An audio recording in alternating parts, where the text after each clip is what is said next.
Pentagon. Now, depending on what the judge ultimately rules here, we have to remember the courts have often given some deference on national security questions to the government. This really could have far-reaching implications because, Danny, there are so many other big Chinese companies on this list. Most recently, they added Baidu, BYD. We also see some top chip makers, including CXMT, YMTC on there, as well as Tencent. So this will have some ripple effects beyond just this courtroom. Mike, what are they currently lobbying for, and what other companies are they competing against for these aims? But Vonnie, all the companies that you can think of under the sun are looking for one break or another from the government. And in part, what they would like to be able to do simply is to be able to lobby the Pentagon so that they can get their names taken off the list. There are a lot of different ways that they can make these appeals to be removed from the so-called 1260H list. That's that refers to the section of law that established this list that the Pentagon is supposed to put together and publish every year of companies it believes serve the People's Liberation Army. They can fight that in court, or they can just try to take their appeals through a different manner, just by knocking on doors at the Pentagon, going to members of Congress, going to other parts of the administration. But unless they have a registered lobbying firm here working on their behalf, that becomes much harder. And in this case, it would, in essence, start to really brush up against this new law that took effect last week. All right, Mike, thank you so much. Bloomberg's Mike Shepard in Washington, D.C. Coming up, RBC's Lori Calvasina on her firm's new S&P 500 price target of, get this, 8150. This is Bloomberg Open It. Hello, my name is DrPaulCottrell, and we are live streaming on Rumble, YouTube, and my website, the-studio-reykjavik.com. Thank you for joining. Please help support the work that I do by sharing the links, asking your social media to follow me. You can also help support by being a paid member to my Patreon channel or my Substack channel. All these videos are for free, so please help support the work that I do. In addition, make sure you subscribe to all the channels. I have YouTube, Brighteon, Bitchute, and Rumble, X, GETTR, Substack, Buy Me a Coffee. There's lots of ways to follow my work. I also have archives of the audio version of my podcasts, and you can see the live streams. The audio and the live streams on my website are under broadcast. So thank you for joining. Please help support the work that I do by sharing the links. I greatly appreciate it. Right now, the market is not open yet. The cash market, the futures market is suggesting that the S&P 500 will be going up. The futures market for the S&P 500 is at 7,554. VIX is trading at 16.47. The euro is trading at 114. Japanese yen's trading at 162.34. Oil is trading at 68.66. It's going to test that resistance level of 68.78. This is the third time that it's tried to retest since the European session. Bitcoin is trading at 61,600, and natural gas is trading at 3.217. Today's trade for me, I'm putting in positions for longing the S&P 500 and shorting natural gas. With that, please help support the work that I do by getting the great products that I offer on my website, the-studio-reykjavik.com. I have structural nail silver lozenges. These are perfect during the allergy season and the cold season. If you're working in the home, cleaning, working in the garage, in the garden, in the basement, and you don't want to get sick because of the dust or the allergens, make sure you use these structural nail silver lozenges, and it will help to neutralize the allergen. You can get it in orange splash with vitamin C. It's fortified with vitamin C and Manuka honey. But again, these are structural nail silver and they help to neutralize. Perfect for the allergy season and the cold season. Make sure you have some at work and at home. You never know when you need them. They're very effective and very high quality. So make sure you get some for your home. And if you're 40 years of age or older, it's really important to take vitamin B complex. The reason being is that you need to boost up your cellular metabolism, protect your neurons, and help with your energy levels. Vitamin B complex, the first 4 B vitamins, helps the electron transport chain inside your mitochondria to produce more ATP. Vitamin B complex revs up that cellular metabolism and protects it will protect your neurons through vitamin B12. So please go to my store, make sure you take vitamin B complex if you're 40 years of age or older. Super important. With that, let's go back to, let's listen into Al Jazeera. The Supreme Leader's funeral was over the weekend, and I think it's important to just listen in on what's going on there before we switch to some other news. Son-in-law, his daughter-in-law, his grandson, and his own daughter, who were all killed on the very first day of campaign of airstrikes by the Americans and Israelis. Well, since the assassination of Ayatollah Ali Khamenei, Iran has entered a new political era. The US and Israeli war didn't bring down the government, but it appears to have sparked internal changes. Under his successor and son, Mujtaba Khamenei, Iran has seemed more confrontational, from attacks across the region to the closure of the Strait of Hormuz. Al Jazeera's Ali Hashim reports now on the new leadership's path for the country. This is not the Iran that existed before the war. The system survived the assassination of its supreme leader and several high-ranking officials, but it did not emerge unchanged. Mujtaba Khamenei, the son and successor of Ayatollah Ali Khamenei, has moved to assert himself. Unlike his father, he has chosen direct confrontation outside of Iran and then inside. Tehran attacked neighboring countries and pushed the conflict with the United States and Israel to the edge. Washington did not achieve regime change, but it may have helped produce change inside the system. At the heart of the new posture is what officials in Tehran call deterrence. Iran is signaling that another war against it would be expanded beyond its borders. The control over Hormuz has been the clearest expression of that doctrine. For Tehran, the message was simple. If Iran cannot have stability, others will not buy and sell oil as usual. The confrontation with the US and talks to end the war have become a tit-for-tat contest, each side testing the other without knowing where the red lines lies. The shift is also visible in the wider region. The war in Lebanon to end truce and retaliated after the Israeli attack on Beirut's southern suburbs. Lebanon is no longer treated in the security equation.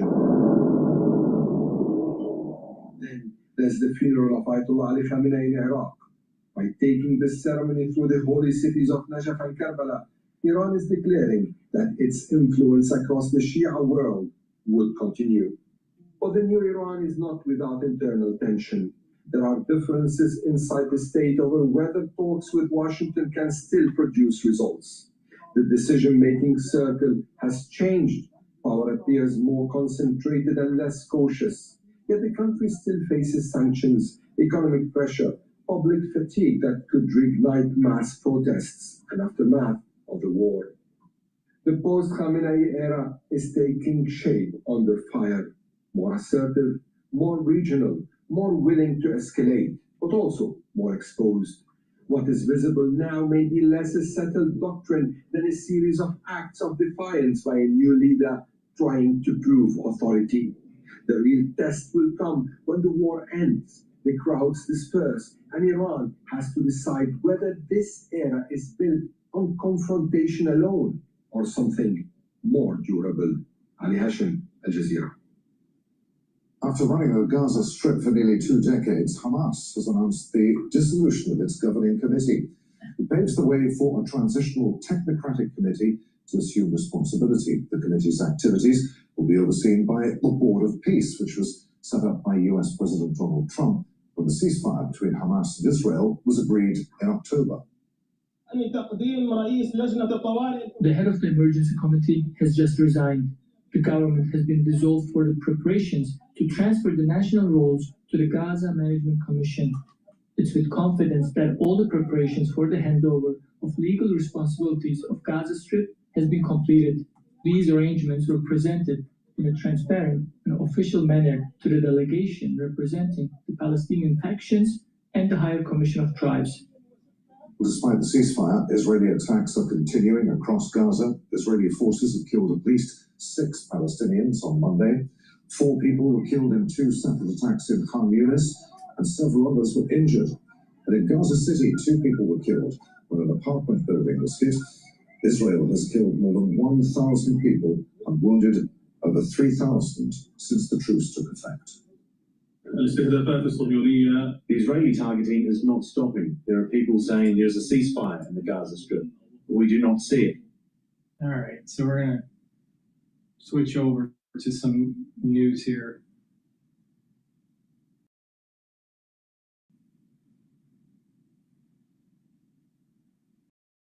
Let's listen into Victor Davis Hanson. This was published by Fox News 2 hours ago.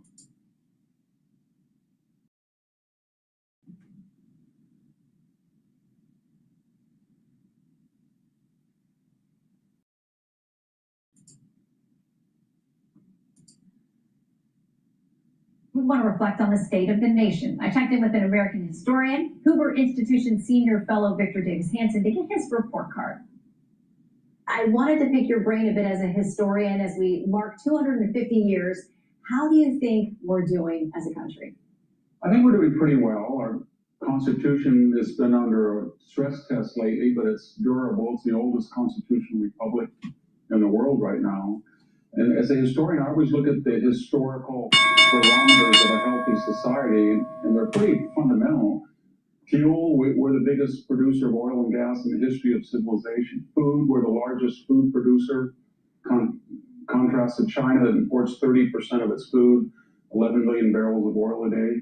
Our military, the recruitment's up. We're starting to stress quantity and different types of procurement and weaponry. It's at its zenith. I think it's very good. Our fertility rate, Shannon, has gone back up to about 1.71. It's not where it's a millennium. That's a good barometer. I think most of our worries are about unity. I think there's a little recrudescence of tribalism where people are identifying by their ethnic, racial, religious, sexual orientation, identity as essential rather than incidental to being an American. And we have the most immigrants we've ever had that were non-native born, 53 million, 16% of the population. We know the melting pot works, it has in the past, but with this new types of large numbers, percentage and actual numbers, we need to get back to the melting pot and kind of drop this salad bowl flirtation. So I'm kind of worried about that. But otherwise, I think we're in good shape. Well, that's good, coming from you, to hear the positive outlook. I want to talk through those who aren't so sure. We've got brand new Fox News polling. It says this: how well is democracy working in the U.S. today? Extremely or very well, 39%, but 60% say they don't think it's working very well or not at all. What do you say to those who feel like, okay, we've got some negatives here, and for some in our polling, those outweigh the positive? Yeah, I think a lot of it, and I'll be blunt with you, I think a lot of it is the 40 to 45% who are college educated. I spent 50 years of my life in the university, but I must tell you that it's no longer empirical and inductive reasoning anymore. It's more indoctrination, especially in the social science and humanities. So what basically, and these are the people who train our K through 12 young people. So from K through 12 to the BA for about almost half the country, they're getting drummed into them that we're a racist, sexist country that was bad at the beginning, that got worse during our maturity, and is awful now. And so we've really got to address that and reintroduce civic education and basic history. We don't teach history. History is now melodrama about the sins of the past rather than tragedy, where certain things happen in the world and we try to overcome them. And then the final thing is it's always absolute, especially with the left. They never say compared to what. It's very strange to have 50 million people and half of them come in here from, I'll be frank, failed states, and yet they're very critical of the state or nation or culture that either they or their parents chose to embrace and come here, and yet they're so critical, and yet we never say to them, well, why did you come? I think people have to be more explicit in their love of the country and to appreciate how different it is and how exceptional it is compared to the alternatives. And we don't ask that of anybody anymore. But we need to cross-examine a lot of people who just have this boilerplate negativity. Well, I will say that one of the bright spots in our polling shows the majority of people do believe our best days as a country are still ahead of us. And from that, I take some optimism as well. Professor, thank you for your time. Always good to see you. Thank you for having me. All right, the markets are open. The S&P 500 is trading at 7,518. I still have a year-end target of 7,800 to 8,000. The oil trade is trying to break through the 68.78 barrier, the $68.78 barrier. It's trading at 68.70 at the moment. Natural gas is trading at 3.2. I'm longing equities and shorting natural gas at the moment. All right, let's listen into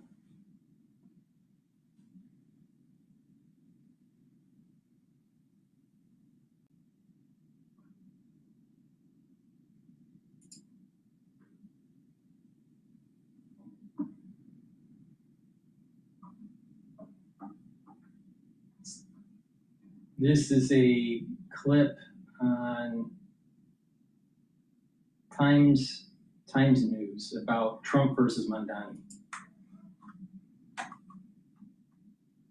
We've seen a dramatic slowdown in our fundraising. So I'm reaching out to humbly ask you to make a donation to our people-powered movement. I think that relationship is actually fascinating because at the beginning it seemed like President Trump was only a critic, and then they had a little bit of a bromance moment when Mondani met him in the Oval Office.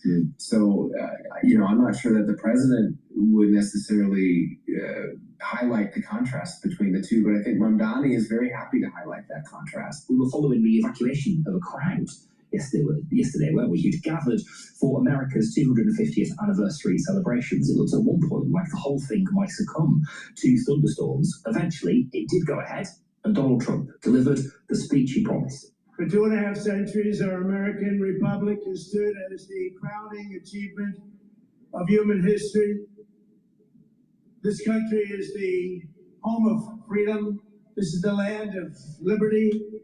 And this is a flag that's the banner of the most extraordinary, most exceptional, most incredible nation ever to exist on the face of the earth.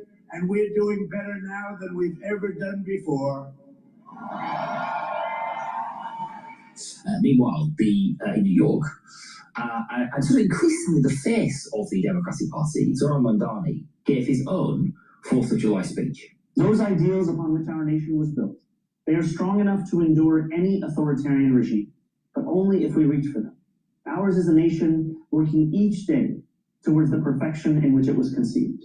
A nation striving each day to better itself. Therein lies the work of America. The striving, the bettering, the reaching towards perfection. What a privilege each of us has to live in a nation that every one of its inhabitants can shape. What a responsibility each of us possesses to prove ourselves worthy of all those who came before. And that is Zoran Mondani speaking this week. So what do the speeches from these two men who've come to define the opposite poles of American politics tell us about this country's political direction? Jeff Mason can help us with that. He is Reuters White House correspondent and joins us from Washington tonight. Hello, Jeff. Good evening. Hi there, good to be with you. I have to make one correction there. I am now at Bloomberg, not at Reuters, but it is good to be with you. Congratulations, Jeff. I hadn't realised. Forgive me. And what a game for Bloomberg. Okay, what day yesterday was, Jeff? Crikey. I mean, it felt like we weren't going to get a speech at one point, but we did in the end. And it was. Let's just dive into it so far as Donald Trump is concerned, Jeff. It was much more hopeful about America than some of his previous rhetoric.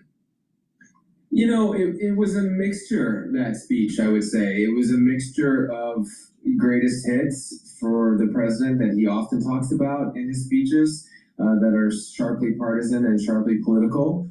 but it also had in what you would consider a traditional 4th of July speech for a president, and a couple of very moving aspects or parts when he invited veterans to come onto the stage, some from World War II and other wars, and salute flags that were old and historical flags. And the president also making some broader statements about our best is yet to come. That's something you might hear from a more in a more traditional speech on such a significant day. But you can't ignore the fact that he also mixed that with the rhetoric that we have come to be accustomed to from the president, including using that bully pulpit moment to press for the Save America Act, which is a bill that would reduce or make it harder for people to vote in the United States, and also take on what he views as communism or communists on the American left. Okay, and let's talk about Zohran Mamdani as well then, who also delivered a speech that was sort of quite, I thought it was sort of kind of similar in tone. It was quite hopeful. Zohran Mamdani has talked about America not working for everybody and the American dream in recent weeks, which has been interesting. The speech also focused more on immigration as a positive force in the 21st century America. How do you sort of reflect on his remarks? I think it's just a contrast, and Mamdani is now certainly one of the most high-profile Democratic and specifically Democratic Socialist leaders in this country. He leads New York, which of course, I don't need to tell your listeners, is a hugely, hugely important city in this country and in the world. And he has a platform now to contrast himself with President Trump that he has used. I think that relationship is actually fascinating because at the beginning, it seemed like President Trump was only a critic, and they had a little bit of a bromance moment when Mamdani met him in the Oval Office. So, I'm not sure that the president would necessarily highlight the contrast between the two, but I think Mamdani is very happy to highlight that contrast, and that's what those speeches did. Yeah, okay. How do we then marry them? How do we bring them together to understand, Jeff, where America is currently at its two poles? It's a good question. I mean, look, it's my job as a reporter to cover those things and to connect the dots. It's not my job to draw conclusions from it, but the way that I would connect the dots is just to say something that we know, which is that this country is very divided.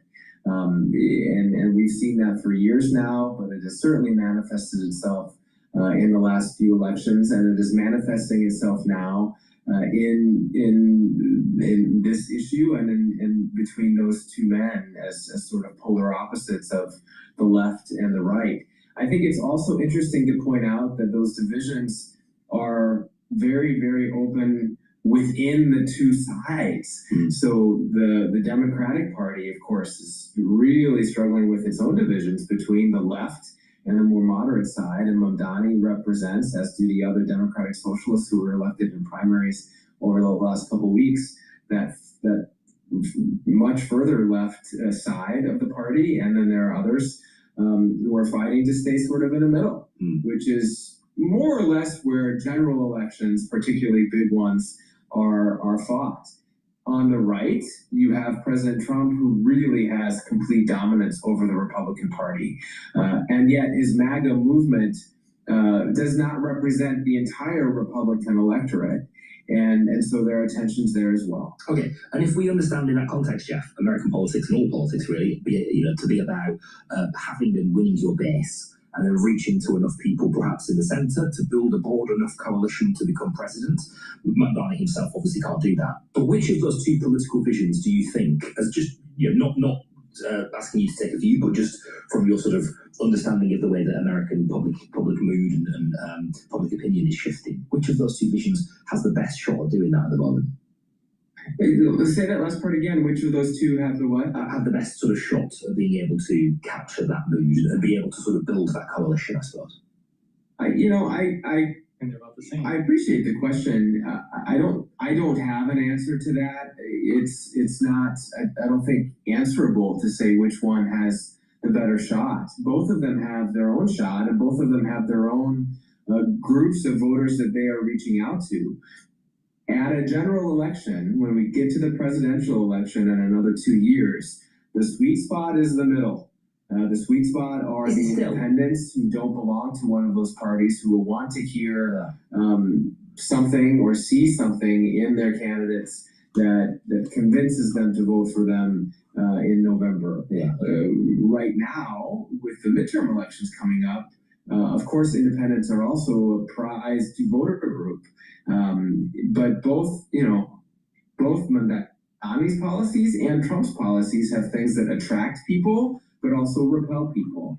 And the question is there enough anger right now in the electorate at President Trump's policies, because he, of course, is the president and not the mayor of a city, that's going to lead to a wave election of some kind? What is happening in the United States is this battle between conservatism and this ultra-liberalism. But you can also look at it in the lens of economics. Capitalism versus communism.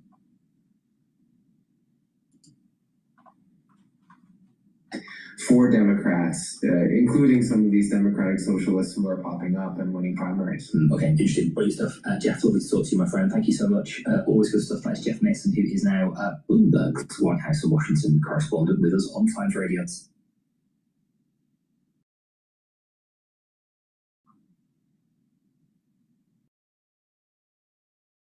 All right. Let's take a look at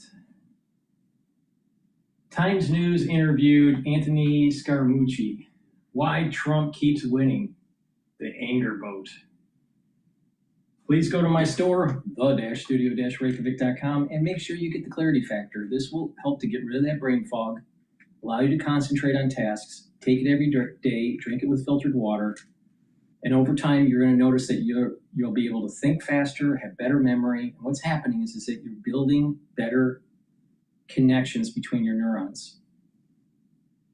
And over time, you're strengthening those connections. That allows you to think faster, have the better memory, to concentrate. And again, this gets rid of that brain fog. Clarity factor you should be taking every day to help with your brain function. To help with your cardiovascular health, make sure you take omega-3 every day. Brings down inflammation, helps to control your lipid profile, and it reduces the stickiness of your red blood cells, so you're not overclotting. Omega-3 is super important to take to help with your cardiovascular health. And by having better blood flow to your brain, you're improving brain function. You're allowing your hippocampus to get the nutrients it needs to maintain those neural networks. Super important. And resveratrol. Resveratrol will get rid of cells that are in senescence, help with youthful gene expression, soak up free radicals, help to maintain healthy mitochondria, so you're going to have higher concentrations of ATP, more energy, your cells will work properly. And resveratrol helps with the basal layer with your skin, so you have healthier skin. This stacks really well with C60, especially for the basal layer. So please go to my store, make sure you get the resveratrol and the C60. To save some money, use discount 5, all caps, discount 5, and you get $5 off. Let's listen into Scaramucci. And you have a new book coming in.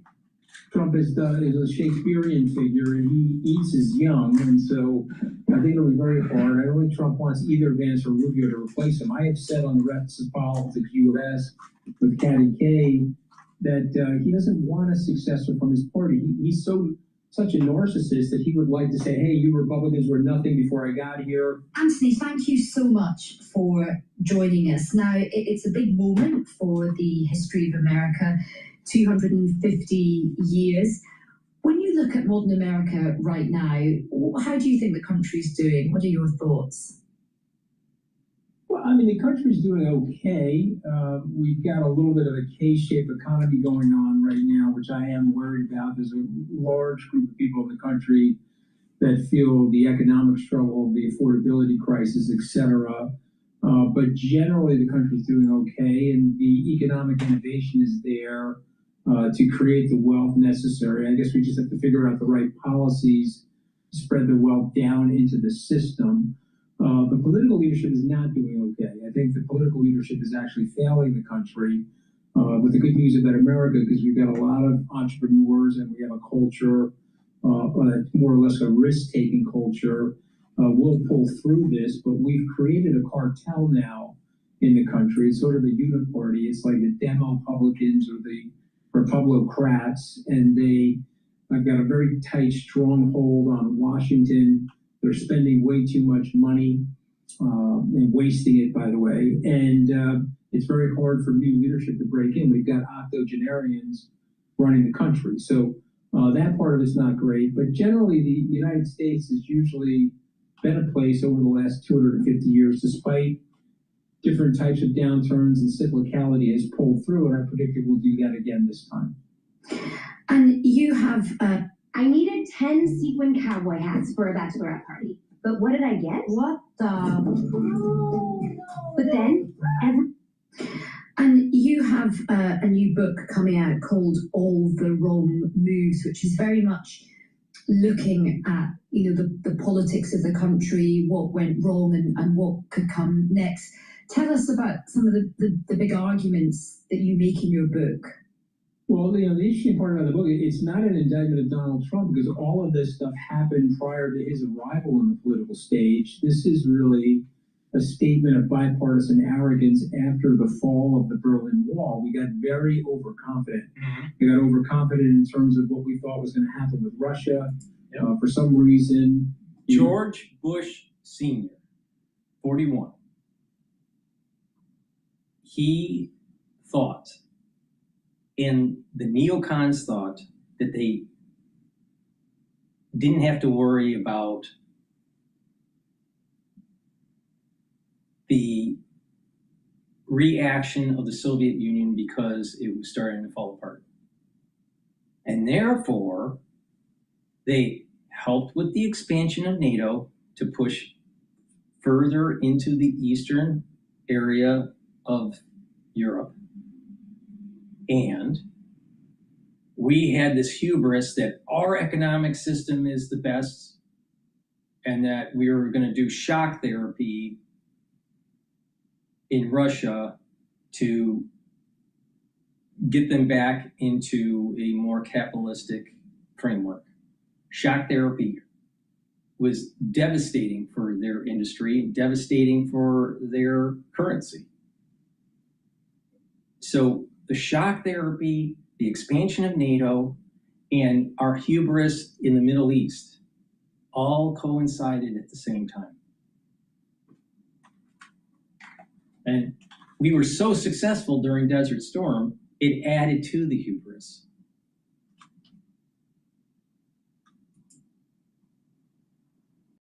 All leaders thought that the Chinese were going to move towards a democratic style form of capitalism, as opposed to the Communist Party having that stronghold on the country. And so I just point out that we made several big catastrophic decisions. One, letting China into the World Trade Organization unchecked. It really did hollow out our manufacturing centers. We went to war in Iraq and Afghanistan, first time in our history with a tax cut. Every other time in history we had a major war starting, we raised taxes, we actually cut taxes. That put us on a very bad deficit trajectory. And then the third thing, and I think perhaps this is the most damning of all of them, is when we went to bail out the banks in the global financial crisis, we didn't give any money to the middle class or the working class people here in this country. And they developed movements like the Tea Party movement. They developed Occupy Wall Street. It looks like those two got together, had a baby, and created MAGA. And now we have this anger-based populism. And I think you understand this because pockets of this are happening in the UK. You have this sort of horseshoe. So left-leaning populism and right-leaning populism have a lot of the same ideas, but they're both based on economic desperation and the anger associated with it. And I just talk about how this happened and how we can pull ourselves out of it if we want. If we want to, we can pull ourselves out of it. But the current political leadership is not going to be the leadership that pulls us out of this, unfortunately. They just don't have the will for it. I mean, I agree with so much of your analysis there, Anthony, particularly the horseshoe and the real, economic endurance test that is life for a lot of people, in so many Western economies at the moment. They feel that the system is just against them. It's really hard to just get by. It was always felt that your kids would do better than you. That doesn't feel like that's the case anymore. And yet people seem to be turning to largely, in America, Trump here in the UK, which I know you're very familiar with our politics as well, Nigel Farage. There are people who are having a really tough time economically, and yet they're turning to these very rich men who are just getting richer and richer. What do you think is going on with that disconnect with sort of working class people looking to these kind of, millionaire men to save them? Well, listen, it's anger-based, and you have to look at it from the emotional nature that it actually is. And so the narrative sort of goes like this: your current establishment is not helping me. I'm not saying that this rich person is going to help me, but you know what they're going to do? They're going to stick a finger in your eye. And so people like Farage or Trump are shaking the establishment. And if you're not part of that club, if you're in a lower middle income area of the UK or the United States, you're like, okay, I can't get into the club, but at least these people are avatars of my anger, and they're going to smash into the people I think that have hurt me. And it's a terrible thing, but these guys are preying on that anger. They're preying on those economic disparities.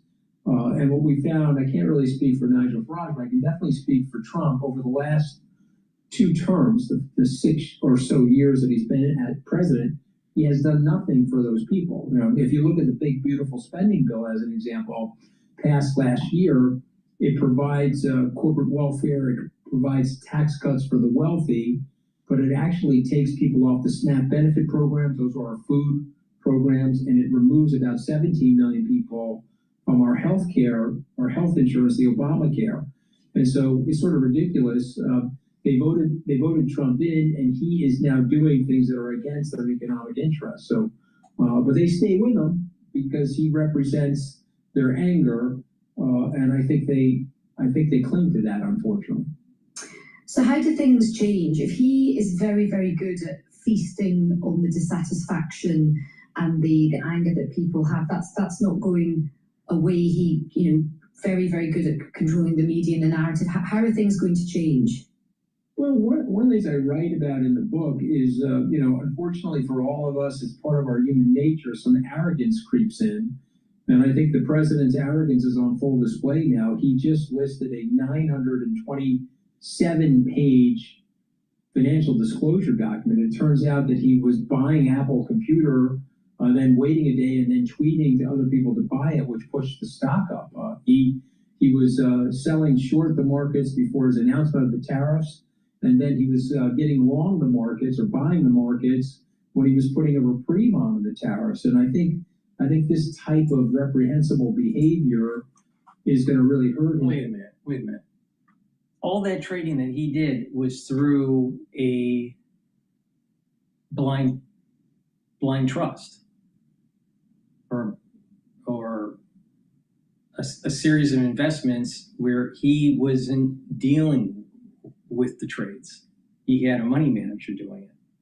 So I think he needs to make sure that his facts are solid tight before he makes the claim that there was insider trading.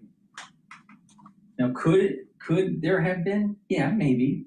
But the thing is that where's the proof? Where's the proof that he literally did insider trading instead of just having his money manager look at the mosaic of what's happening and trade the market? And I think it's going to hurt the Republicans in midterm elections and likely in the 2028 elections. I guess what's at issue though is that the Democrats are, still fighting our culture here. Trump understands the culture better than them, and so we'll have to see how this thing unfolds. But for me, it's the current political class, and somebody like Tucker Carlson, who I know you guys know, is saying something I think quite interesting. It won't work. But he's saying, well, we have to have a third party. These two parties don't represent the interests of the Americans anymore, as evidenced by the voter registration. Just for your viewers and listeners, 43% of the Americans now have left the two parties and have registered as independents. And so when you think about that, these parties really don't represent us anymore. But because of gerrymandering and because of the things they've done operationally to tighten their hold on the system, they've become this cartel-like duopoly. And I think if we can get some political leaders in there to speak to the American people directly about what they're doing, whether it's Trump or, frankly, some of the Democratic socialists that are also populists, I think we can make some headway. The country is starving for, I think, straight-talking political leadership at this point. It's so interesting you talk about that. I mean, we're seeing a realignment of politics here in the UK. Of course, you know we've had the two big heritage parties, Labour and the Conservatives.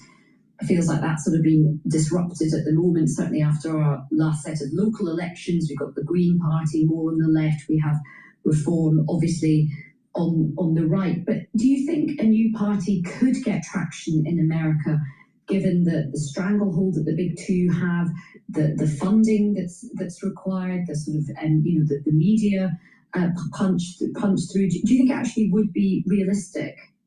So it's such a great question, but I think the answer to the question is no. I think somebody's going to have to do what Trump did. And so Trump created a third party. Let's call that third party MAGA. And he effectively merged it with the old Republican Party, decapitated the old Republican Party, and installed MAGA in that party.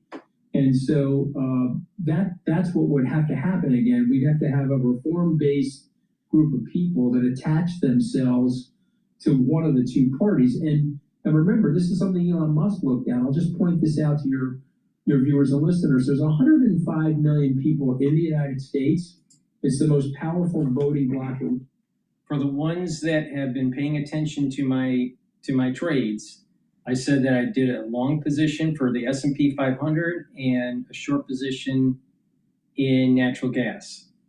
I closed out the long position for today for the S&P 500. And markets have only been open for 30 minutes.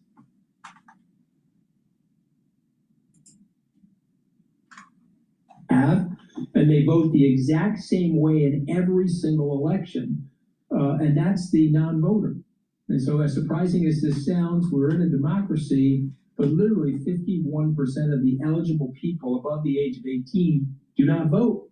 And so think of that entrepreneurial opportunity for a political leader to reach into that market, try to grow the market of people that could vote, bring them into the registration pool.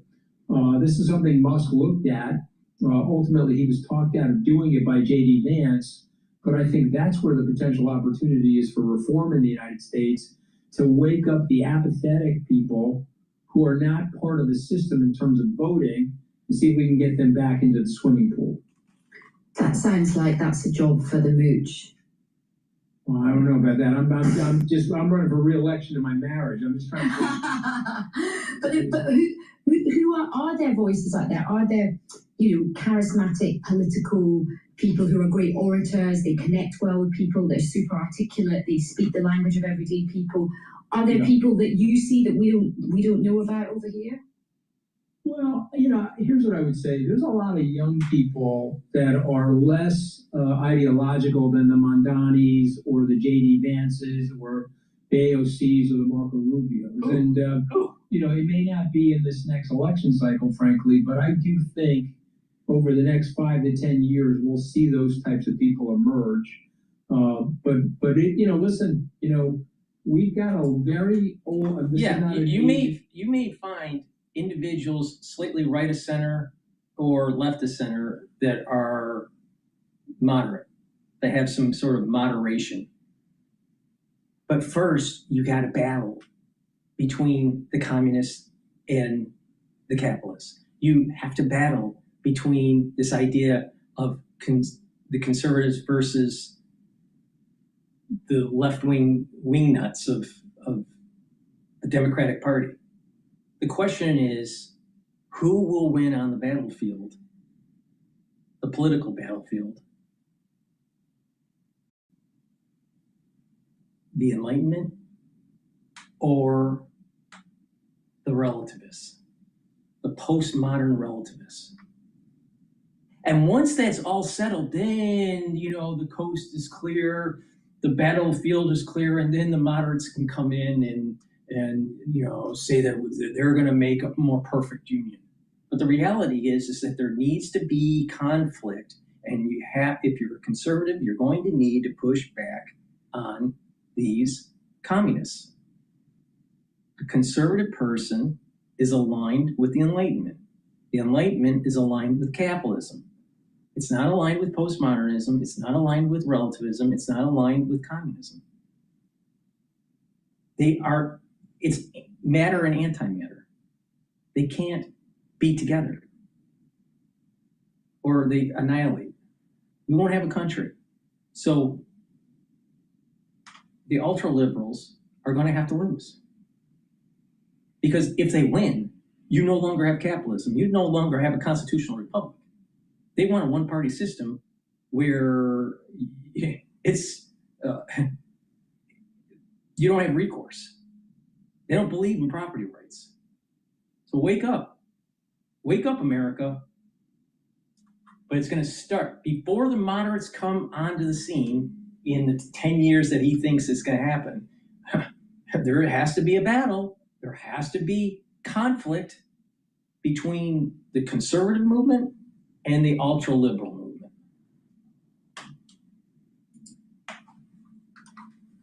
Statement, this is just an objective statement. We have a very elderly electoral class here. If you look at whether it's Nancy Pelosi, Mitch McConnell, Chuck Grassley, Donald J. Trump, these are all 80-plus-year-old people that are in senior leadership positions inside the country. And I think it's time for new blood, and for me, when I'm thinking new blood, I'm not thinking me in my 60s. I'm thinking about people that are in their 40s. I certainly want to be helpful to those people, that's for sure. And look, final couple of questions to you. What do you think comes after Trump? Do you think he will stand down at the end of this term? Do you think the Republicans can win again? Is it going to be J.D. Vance that comes next? I think it'll be very hard for Vance.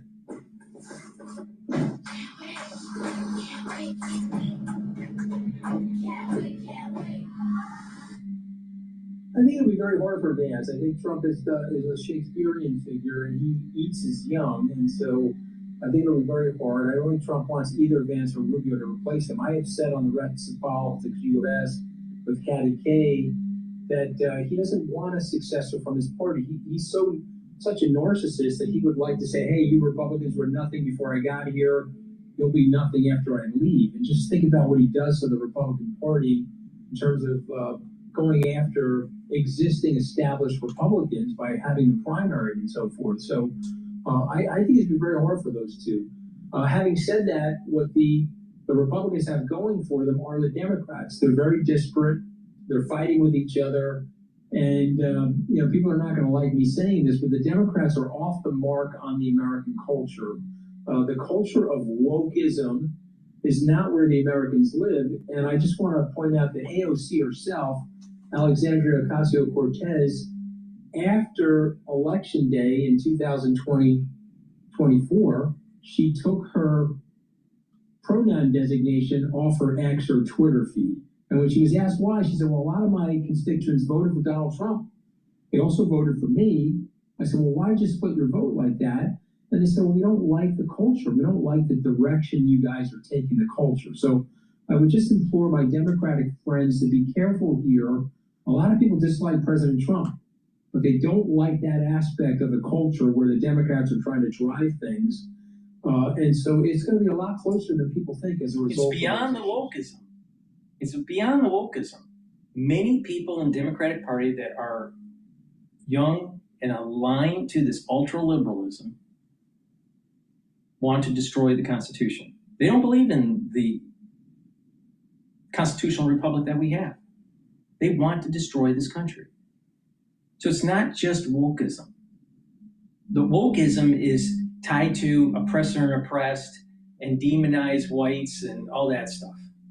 Change the language, but it gets to what gets to the heart of the issue. He doesn't bring up. Only I keep on bringing this up. I don't hear anyone else saying this. It's about the Enlightenment. It's about life, liberty, and property rights. It's about a constitutional republic where there's balances of powers between the legislative branch, the executive branch, and the judicial branch. The ultra-left wants to destroy those pillars of government. But not just that. They want to destroy and supplant the Enlightenment with postmodernism, relativism, anything goes. And when you do that, you're eroding God, country, and family. You're eroding religion. You're eroding patriotism and the ability to protect the land. They believe in open borders, these ultra-libs.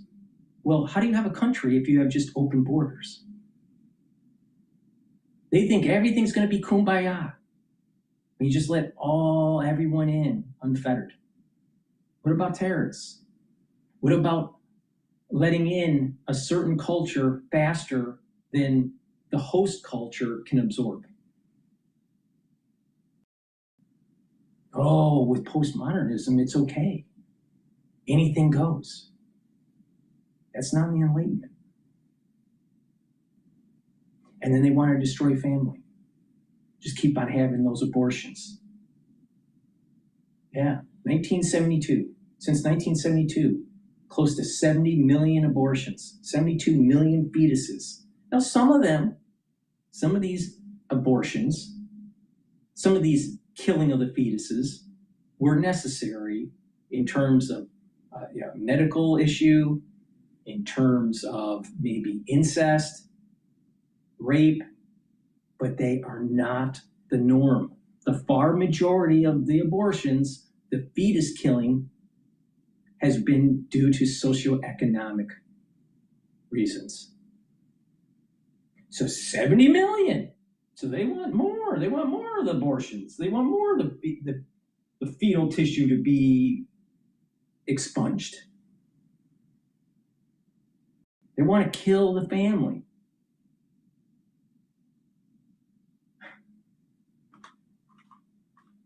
Then they want to erode your First Amendment and your Second Amendment. They want to have DEI. They don't want a meritocracy. Now, what I believe is if you got the chops, then you should be elevated in society. But if you don't have the chops, sorry. Everyone is created equal, but not everyone ends in the same socioeconomic status. That's through hard work, luck, and a lot of other variables. The end is not equal. The start at once you're born, we are created equal. And the whole reason why our founding fathers had that in the Declaration of Independence was to state there's no, quote, king sovereign over their subjects, that everyone born, including a king, is equal. That's what it meant. Now, after the Civil War, the zeitgeist changed and we reinterpreted what those words really meant. But the reason why Jefferson wrote it in the Declaration of Independence was to state that all men, mankind, is created equal and is not subservient to a king.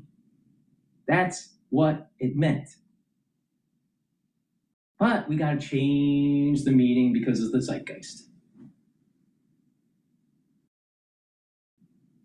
But with the current zeitgeist,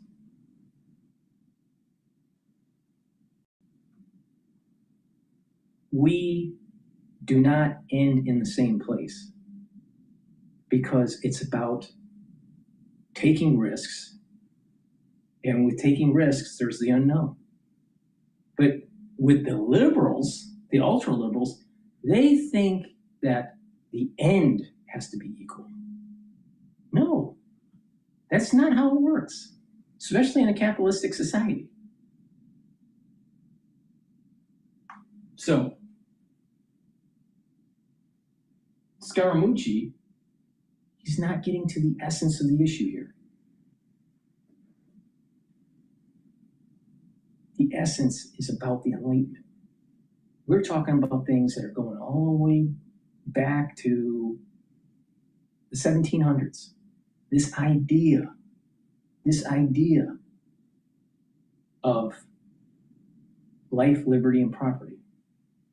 But also in the Enlightenment, it was scientific discovery, not being anchored down by some sort of religious power telling you that the earth is the center of the universe.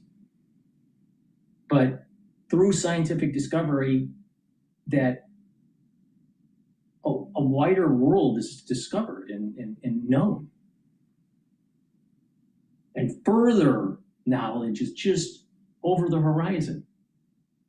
And it's not static, this knowledge. It's dynamic. That's part of the Enlightenment. When you're talking about this postmodernism in our politic and in our sciences, anything goes. Oh, the earth is flat, but the earth is round. And all. When you have art coming out of a certain philosophy and it's garbage, don't you think that the same thing's going to happen with the psychology of that philosophy? Its political persuasions will be garbage too. Tell me what really is coming out of postmodernism that was actually good. Barack Obama's architecture is postmodern architecture. Can you honestly say that that's great architecture? It's not.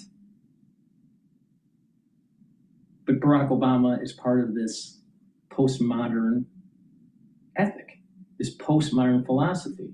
That's why it's so important to get to the point. It's beyond just wokeism. It's beyond just blue-haired bitches with bones in their nose. It's about the erosion of the Enlightenment, the erosion of God, country, and family. And this country, and we just went through the 250th anniversary of the founding of our nation, is anchored to the Enlightenment, not postmodernism.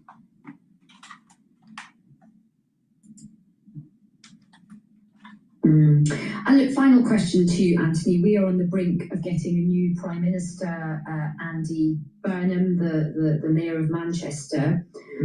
What do you think how do you think he should navigate his relationship with Trump? I mean, Keir Starmer both received praise, but then criticism for sort of really, trying to ingratiate himself to Donald Trump. And in the end, First of all, they're going to replace, in Britain, they're going to replace one dipshit for another dipshit.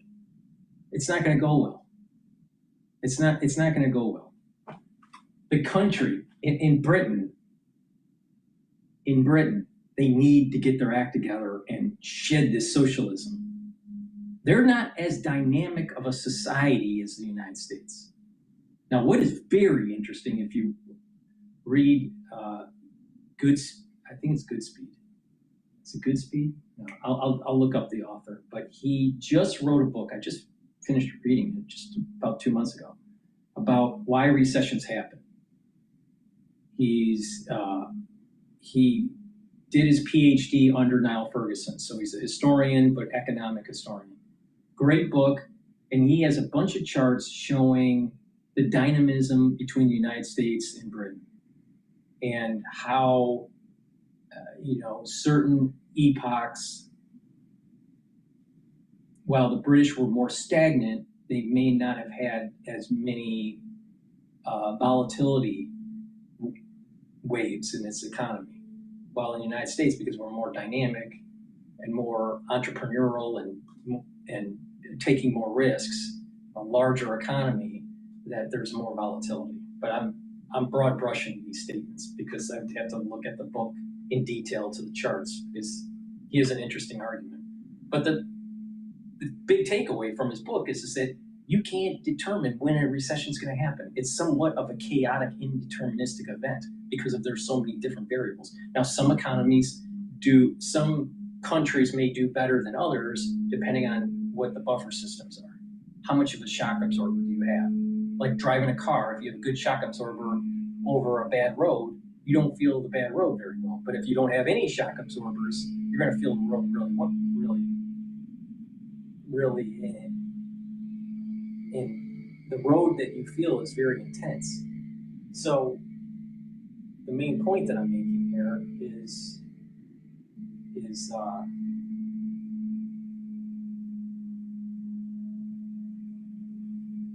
the British need to realize that they had an empire because of the spread of capitalism and the networks of capital around the world, and a strong navy to be able to support it. This is the reason why the United States has to have a strong navy, make sure that maritime law is protected and freedom of navigation, and to have a system of government that is aligned with capitalism.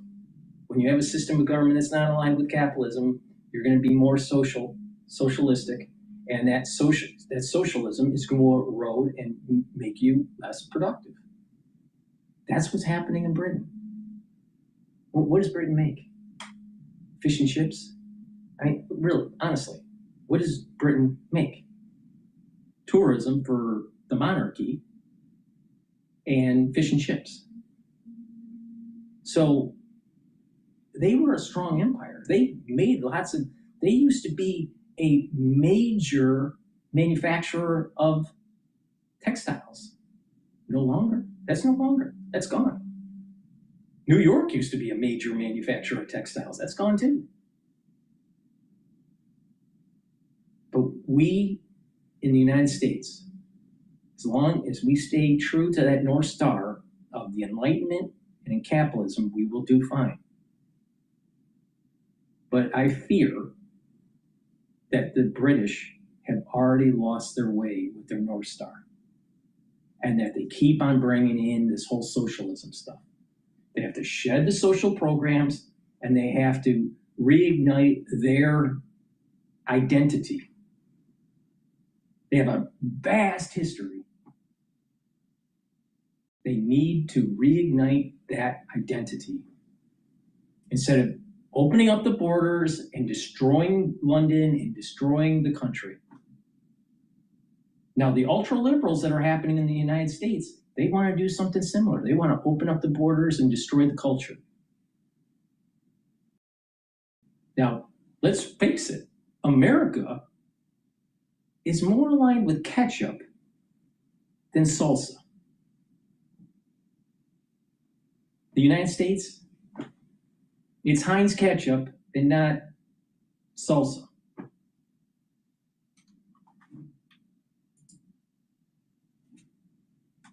What's your advice to our new Prime Minister? Well, listen, I've said repeatedly, he only respects strength. He doesn't respect weakness. He doesn't like the people that are overly obsequious with him. People think, oh, he likes that. He really doesn't like it. He laughs at it. He thinks those people are kowtowing to him, and he snickers about it. And even in the book Regime Change, he was showing text messages from Jeff Bezos fawning over him, or from Mark Zuckerberg, and he was doing that with a high level of derision. So I would say to your future prime minister, pick up the phone and call Mark Carney. Have him be your life coach for a few weeks. Nobody understands Trump better in Western leadership than Mark Carney. And be tough when you need to be tough. President Trump, that's really the only thing that he respects. If you fawn over him, you'll do that, and it'll now let's get this straight. Mark Carney is a globalist. Mark Carney is well-heeled. Well-heeled. Mark Carney is actually destroying the relationship between the United States and Canada. Now, how does a Canadian actually run the Bank of England? Well, I understand they're a commonwealth and blah, blah, blah. That boy is well connected. Probably better connected than Trump is. But the thing is that he aligned with the globalists. Now, the United States, they got one foot with the globalists and they got another foot with, more of a nationalistic mentality. The business of the United States is business. All right? But that doesn't mean globalism. It just means business. It means what's best for us, the United States. Not what's best for the globalists.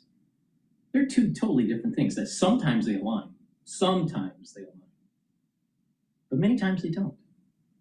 And the globalists have a hissy fit whenever you have a president that has leadership that is pushing back on the globalists. The United States is pioneering and risk-taking. We lead, we don't follow. Now, if it means shedding some of that globalism to reach to the next frontier, so be it. And the reality of the situation is that lots of these countries, especially Canada, needs the United States. Now, militarily, the United States can take Canada. And maybe we should. We sure as hell should have them as a state or a series of states. Maybe each of their territories should be a state in the United States. Same thing with Greenland. I'm an America First expansionist, not an America First pacifist. But in terms of Carney, he's a well-heeled globalist, and he's right in line with George Soros.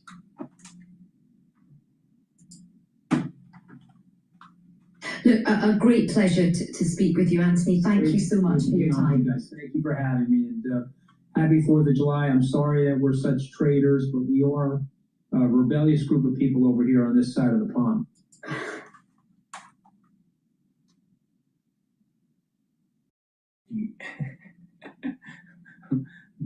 The revolutionaries that founded this country, that fought during the revolution for the United States, or for the colonies at the time, we're not traitors.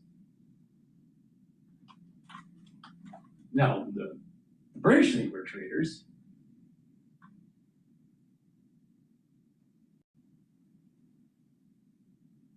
Okay. Before we go to the next video, the S&P 500 is at 7,526. For the ones that were listening at the early of this session, I put in a position longing the S&P 500, and I put in positions shorting natural gas. Right now, natural gas is at 3.231. I think that natural gas fair value is around 3.1, maybe 3. And the S&P 500 is trading at 7,526. I think the long-term year-end, not long-term, but year-end is around 7,800 to 8,000 for the S&P 500. But I'm doing these tactical trades. I put the trade in at the beginning of, or just before the session. It was in pre-market, and I closed it out within 30 minutes after the market opened. I'm still in the short position for the natural gas. Please go to my store, the-studio-reykjavik.com. If you listen to me, you'll make some money in the market, understand what's going on in the news, my perspective. I have a very strong pattern recognition cortex in my brain. I don't know why, I just was born that way. But when I see a pattern, you better pay attention, because it'll probably give you some insight. Now, I have supplements that I take every day to help slow down the aging process. I've been doing this for a very long time, going all the way back to when I was 16 years old. Why? Because I saw a lot of deaths in my family because of heart disease. Now, fast forward now, technology, understanding sports medicine and geriatric medicine and the aging process, new supplementation, how to stack them, understanding all the metabolic pathways and the biochemistry, that over time helped me to tweak this protocol that I have. Now, if you pay attention, it will slow down the aging process, and it's cost effective, right? I do it every day. Now, vitamin C and magnesium is a dual purpose supplement. You want to get dual purpose supplements because you get more bang for your buck. Now, vitamin C and magnesium will boost up your immune system. Everyone knows that. But it'll also help to improve your dermal layer for your skin. It cross-links with collagen if you drink filtered water. So the filtered water with the vitamin C and the collagen will cross-link to improve your dermal layer. Very important. And vitamin C with magnesium will help with your brain function. Magnesium is very important for brain function. You have to pay attention to me because I know the subject matter really well. There are too many people not taking enough magnesium to help with their brain function. They may be taking enough magnesium at the FDA recommended level, but that's not what we're trying to do here. We're not trying to do FDA recommendation. We're trying to slow down the aging process and stop dementia or reduce the chances of you getting dementia. So you're going to have to up the dosage. Now, magnesium and zinc, this is going to help boost up that immune system and help with brain function. You can stack them together. Stack them together. This is going to help with your immune system and brain function, but also your dermal layer. But taking magnesium is really important to help with your brain function. You're going to notice that you're going to be thinking better, that you're sleeping better. You're getting rid of that brain fog. You're improving those dendritic connections. People that have poor blood flow, lack of magnesium, low musculature, these are all things that can lead to early onset of dementia. Dr. Paul Cottrell, how do muscles improve your brain function? Simple. One, by improving your leg muscles, you're improving venous flow to your heart. So your heart will pump better. So that means that better blood flow to your brain. But more importantly, the more musculature you have, up to a certain point, but if you have decent musculature, you're going to be able to improve the concentrations of your myokines and your BDNF, which are neuroprotective. So you're getting better blood flow to the brain, and you're protecting the neurons. See, if you just pay attention, you'll do okay. Now, another great stack is the following. But you can take them separately, but I highly recommend you stacking them. Ashwagandha root controls your cortisol levels and your blood glucose levels.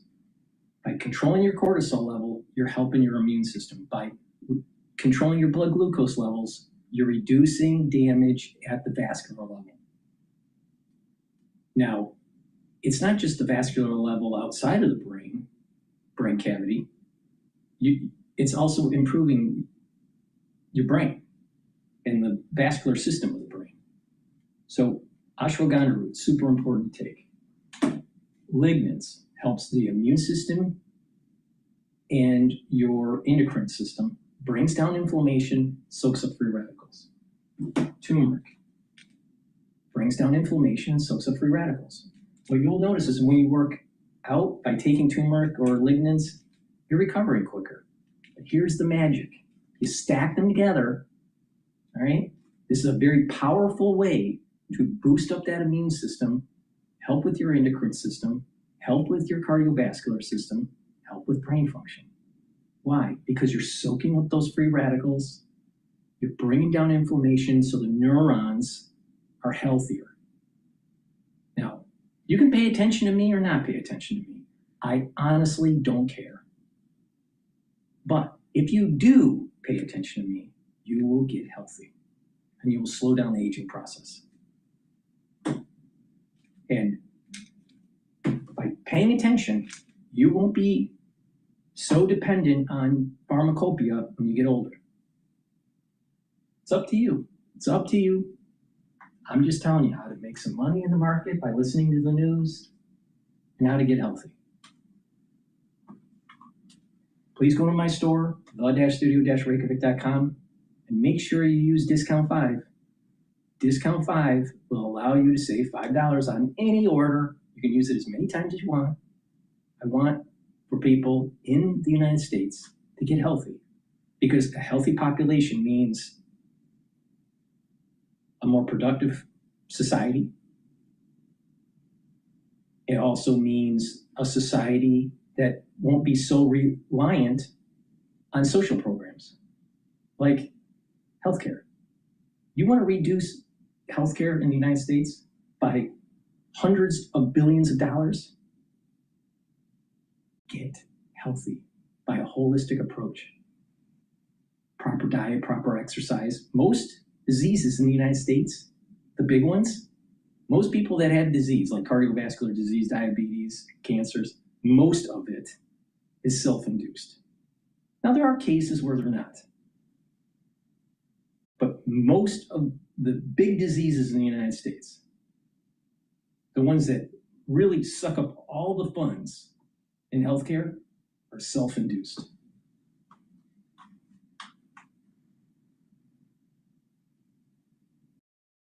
Please go to my store, the-studio-reykjavik.com. All right, path of least resistance, the oil warning investors cannot ignore. The world didn't just show up like this. It was built. Futures this morning, right now, after the 4th of July holiday, the Dow has actually turned negative just within the last hour. But again, 3-day holiday, markets back open. S&P is up by 29. Nasdaq's on fire this morning, 329. Now, stocks closed mixed last week. The Dow posted a new record high after jumping nearly 600 points during the session. The Nasdaq dropped though. Semiconductor stocks did face another sell-off. That was on Thursday. Now let's look to today, because chip makers are getting a bounce this morning. Investors are pouring money back into technology, it looks like. Let's bring in Slate-Stone Wealth Partner and Chief Market Strategist Kenny Polcari. Kenny, good morning. What are you watching? What are you watching? Well, it's going to be the start of earnings season next week, so you get yourself prepared for that, right? Because we've gone through kind of the end of the quarter. We've gone through that rotation. We're going to continue to see rotation. I'm not surprised at what you say where the NASDAQ is up today, kind of getting beaten up last week, again, with more rotation money out of tech into broader sectors, utilities, industrials, basic materials. Healthcare all saw gains last week on the back of that rotation out of tech. But look, tech's getting to a place where, once again, it's getting to an oversold position. We're coming into earnings. There is opportunity there. So I'm just keeping my eyes open, but I'm going to be cautious going into the earnings season next week. All right, because Bank of America kicks off things. JP Morgan Chase is kicking off things end of next week. To your point, we also get inflation data coming next week. All of that is on the table. But I want to talk about oil with you and with Ryan Payne, because let's look at these contracts right now. So you've got Brent and WTI. You've got $71 and change on Brent, $68.23 on WTI. Right. Okay, so wait, let me just pause the video and give you my little 2 cents with oil. So it's trading at this moment at 68.85. It's above the resistance level, the recent resistance level of 68.78. So you have a fib sequence that was a resistance level. Today it's testing it. It's bouncing around, going a little bit below, a little bit above, right? So if it stays above that resistance level of 68.78, you're going to have a trading range of around 68.78 to about 74. Now, oil is kind of slowly trying to tick back up, but I think what's going to happen is it will creep up to 70, 71, 72, and then come back down, retest this 68, 78 fail, or retest it and break through, and then And that's 68, 78 support level is now going to be a resistance level, and then there'll be a trading range that's closer to probably 67 to 69. There's probably that kind of little bit of a trading range, but it all is predicated on what happens in the Middle East. If there's going to be further conflict, then it's going to start trading back up into the high 70s, maybe even the low 80s. But today, it's testing that 68, 78 fib sequence. Is it going to be a resistance level, or will it be a support level?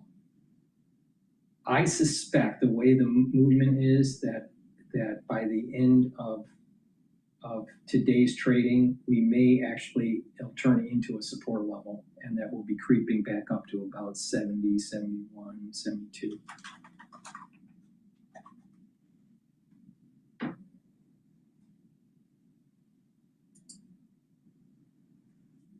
Fox this morning that 6 vessels have crossed the strait so far today. 5 have exited. Oil tankers also passing through the strait near Oman's coast yesterday after several vessels made unexplained U-turns over the weekend. OPEC and allies agreed to raise production by nearly 188,000 barrels a day. That's in August. Kepler is recording about 30 to 60 vessels crossing the strait on average every day. And then, of course, you've got the Iranian-U.S. talks, which are on pause right now because Tehran is holding a funeral for its former supreme leader. Kenny, I want to get your reaction because we had James Yorio on with us in the 6 a.m. hour. We asked him about oil and his prediction about oil. Listen to what he told us. The only thing that seems like truth is the price of crude itself. They look at it, $68 a barrel. It's only about $8 or $9 ahead of where it was before this conflict started. So to me, the market is saying this thing is 98% done. And to the general's point, that last 2% could be consequential if something flares up again. So there still should be a bit of a risk premium in crude. However, I think in the middle of next year, crude's going to be at about $45 a barrel. And I think we're already starting to see the reasons why. UAE has increased production. OPEC then increases production to keep their market share. But the problem here, I don't think it's going to be trading at 45, because if you look historically at that 40, 45 level, what happens is as a feedback and new production gets shut down because it's not cost effective. So you have that issue. But they're pumping more, one, because they need to get market share because OPEC is basically breaking apart slowly. UAE decided to leave OPEC. So they need to get market share. They also lost revenues because of the clog of the Strait of Hormuz. So they need to pump and get it out there. But also reserves, our strategic reserve, the reserve in Japan, the reserves in Europe, they need to be refilled. So that creates a demand. And when that's creating a demand, the price is going to be, even though production is going up, yes, he's right about the supply side of this. But what about the demand side? The demand is actually going to be a little bit higher because these countries need to fill up their strategic reserves. So I think what's going to happen is that we're back to where we were before, where we're trading at a $56, $57 range, maybe going like to 56 to about $60 back and forth. But I don't believe it's going to go to 40 or 45, because if you look historically, it doesn't stay down that long, and then it pops back up because there's this negative feedback loop.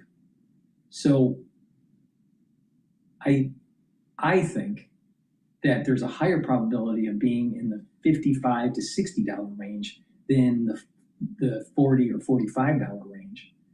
It's just not cost effective for many oil producers at a $45 to $50 range for very long. They can do it for a little while. They can do it for maybe 2 months, 3 months, maybe, but this is not sustainable.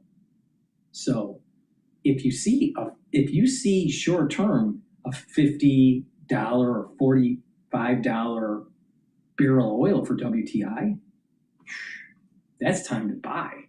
That's time to long oil and just load up the long positions, waiting for it to creep up. Now you may have to wait for 2.5 months or whatever, but the thing is that it's definitely going to go back up to a equilibrium of approximately $56 to about $60 a barrel.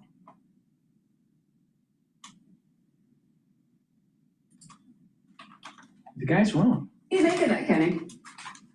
Listen, I'm in the same camp as Jimmy, right? I think oil's going lower. I think, we're going to see the low 60s fairly soon. 45 might be aggressive next year, but I got to kind of think about how that's all playing out. But I definitely think the path of least resistance is down and not up. And so I fully suspect that, the country's going to benefit really because we're going to see oil prices, like I said, get down into the low 60s, which is where they were right prior to the invasion, right? Where they go beyond that is going to depend on how much this production gets ramped up, how much UAE wants to join. Are they going to let Iran really start selling that much more oil? How much more supply is coming to the market? So yes, I think Jimmy's right. I'm not sure it's 45, but I certainly think it's lower from here. Not to speak for Ryan Payne, but I do want to bring him into the conversation. He had the same reaction. But, Ryan, the Journal writes this morning, a sudden glut of oil threatens to weaken Iran's hand in talk. So the supply is out there.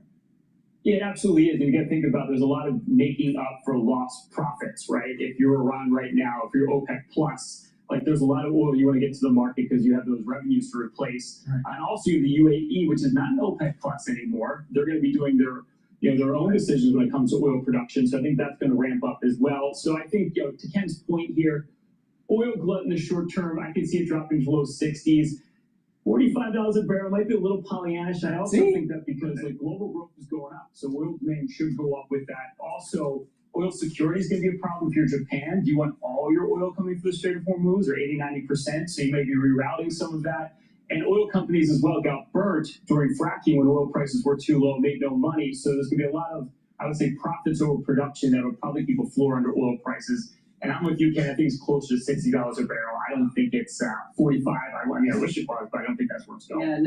Yeah, but 60 would be, the 60's not 100, to be clear. Hey, Kenny, I want to look at yields with you really fast because we're looking ahead to a lot of data, but we're going to get the Fed minutes on Wednesday. And this is Kevin Warsh's first meeting as Fed chair. We've also got CPI out next Tuesday. June PPI retail sales are Thursday. And then, of course, second quarter bank earnings are kicking off. What are you watching?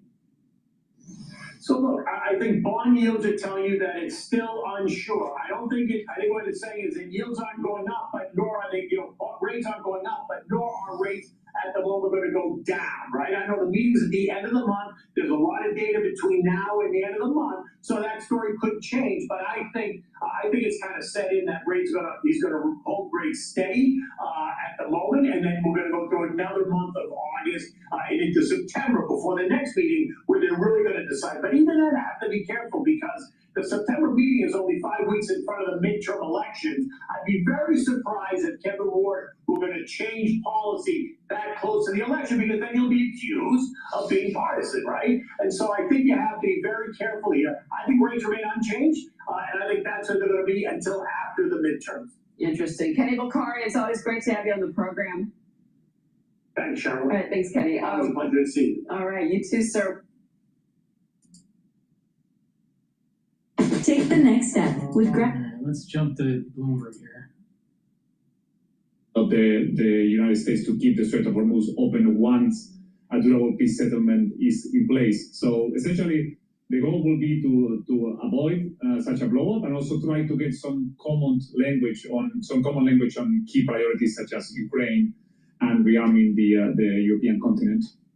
So avoiding a blow-up makes sense, but that might be difficult given that the president wanted Europe to support his war in Iran and has long memory and will surely bring that up. I think implicit in all of this is there's a or else kind of secondary effect to all of this. What is the or else part of it here, Antonio? Could the president unilaterally pull the U.S. out of NATO?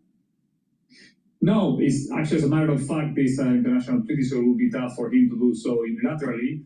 But he can do other things to undermine NATO. And to a certain extent, some people could claim that he has already. He has withdrawn key military assets from the European region. He has withdrawn troops. He has ordered a review of the U.S. defense posture in the region. So that's one of the main concerns of European leaders that are in NATO, that essentially the US can pull troops and assets too quickly, not leaving enough time for European countries to actually fill that gap, to develop the capabilities that they need to actually take care of its own security. As a matter of fact, that's what the US wants, for Europe to take care more of its own security, but also to deter Russia and Vladimir Putin. So where are the European countries in terms of meeting the commitment to 3.5% of GDP, maybe even a 5% aspirational goal for defense spending? Are they making inroads there? Look, I've been saying for a long time that the problem with this kind of spending targets is that they are a distraction, because spending target doesn't tell you anything about the ability of a country to defend itself. It really depends on how countries actually spend the money, the capabilities, how can they defend themselves together, and essentially about the strategy that those countries have to actually come together and to deter other countries from attacking them. So, I mean, in terms of the progress, some countries are making a lot of progress. Germany, as a lot of people know, has gone to great lengths to actually spend a lot of money in the last year or so, even to the point of withdrawing a key limitation in its constitution to be able to borrow more to actually pay for that spending. Poland is already at a very high levels, but then you have other countries that have made a huge effort, like Spain, for example, which was around 1.2% of GDP, has gone up to 2%. But our impression is that countries are not going to hit those targets because they are unrealistic. Also because many of these countries have fiscal constraints, very high debt levels, very high public spending. So the issue is what Trump does next. Like in the terms of the effort, it has been there. But NATO can't do their 5% target, the European countries, because the United States with other presidents, didn't push back on Europe to make sure that they paid their fair share. And because money is fungible, they decided to spend on social programs for their country, their different countries, and they spent it differently. Germany spent their social welfare some way compared differently than the French. But the bottom line is this: the countries decided not to pay their fair share for so long and spent the money on their society for education, for healthcare, for retirement, whatever it was, infrastructure. So in essence, the United States subsidized Germany, France, Britain, Poland, Italy, Spain.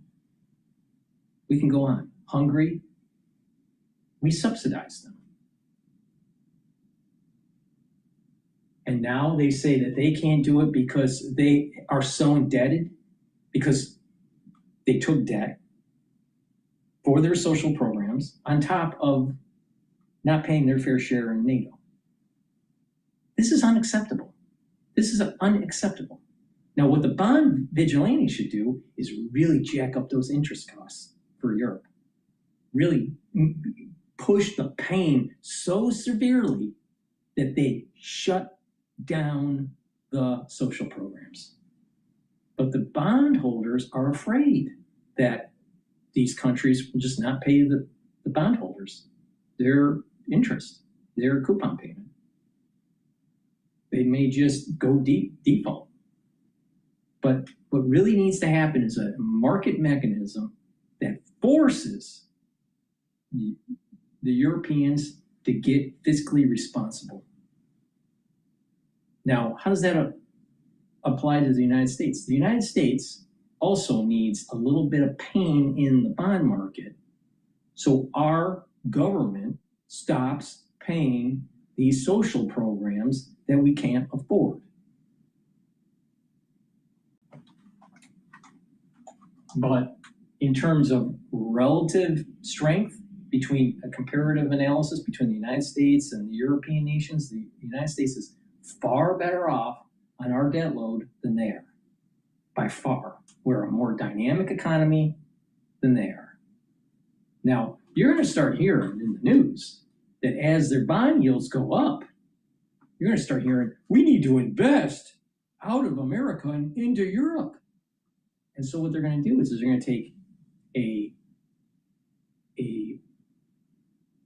perspective of, well, they can borrow money from Japan and invest it into Europe and do that carry trade, or just take a look at the yields. The yields will be much higher in Europe because the bond prices will be higher. So you're going to lock in a yield relative to the United States, and they move money from the United States to Europe and do the carry trade there. But there's more of a differential between Japan and Europe versus the United States and Europe. But you're going to hear these individuals borrow money in the United States, especially when the Federal Reserve starts to lower rates. Borrow money in the United States and move it to Europe. Take my advice. These clowns that are doing the carry trade and the movement of hot money into Europe, just write this down. Never, never, never bet against the United States, ever in your life. You will always fail if you do that. Never. And that solves 40% of investing problems. All right, we're going to go to the rise, the hill.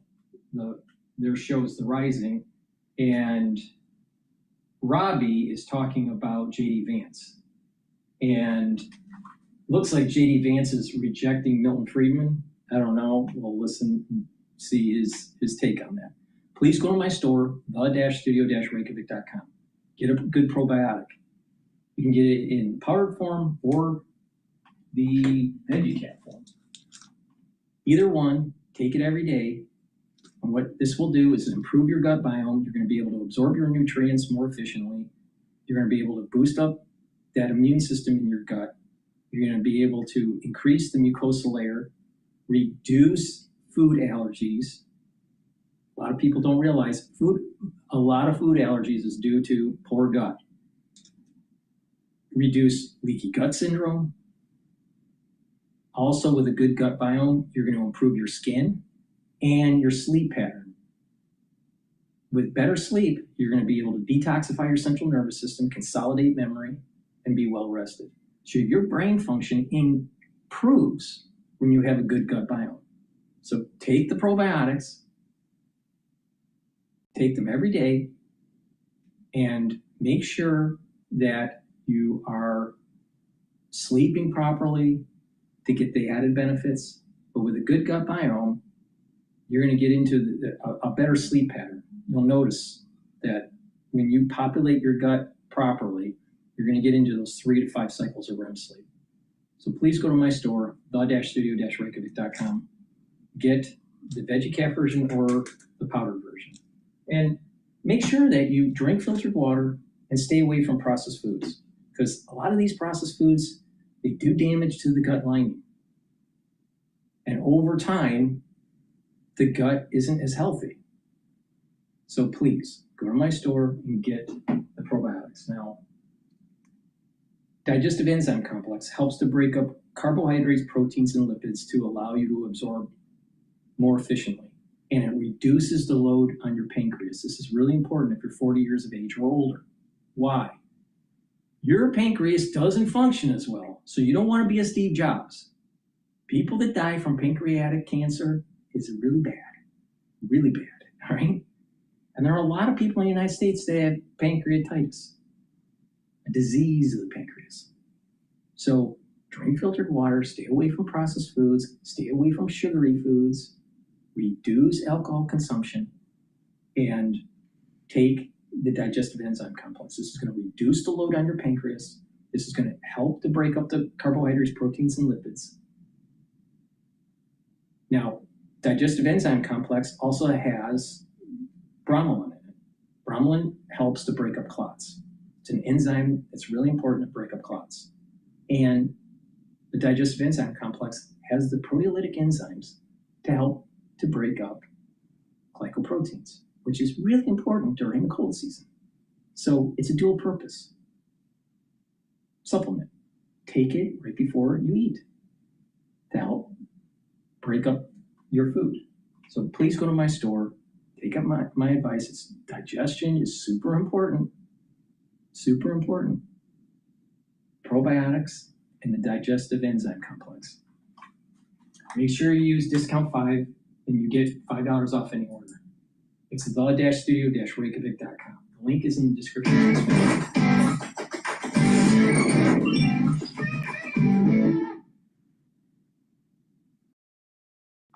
What if you could clean your retainer at the touch of a button? No more brushing or tablets. Over 4 years ago, our team of engineers knew there had to be a quicker. What does J.D. Vance believe, and what direction will he take the nation if he is ever elected president in his own right? Now, I, for one, am a little bit worried about his viability as the next leader of the GOP, particularly because he seems too enamored with faulty left-wing thinking on the economy. What do I mean by that? Well, the time when the Democratic Party is being conquered from within by actual socialists, even outright communists like Lisa Avila Chevalier, Mamdani acolyte who simps for Soviets and terrorists, one might expect the Republican Party to capitalize on this strategic error and campaign against it. Unfortunately, President Donald Trump continues to espouse an economic policy that itself contains, in my view, far too many concessions to socialism. Even worse, the most likely inheritor of Trump's throne is someone who is, if anything, considerably to the president's left on economics. Not on other things, but on economics. Vance rarely misses an opportunity to make crystal clear his embrace of progressive economics. I never trust J.D. Vance. I much prefer Rubio as the potential candidate for the Republican Party for the presidency. I do not trust J.D. Vance, but I much prefer J.D. Vance than a blue-haired liberal.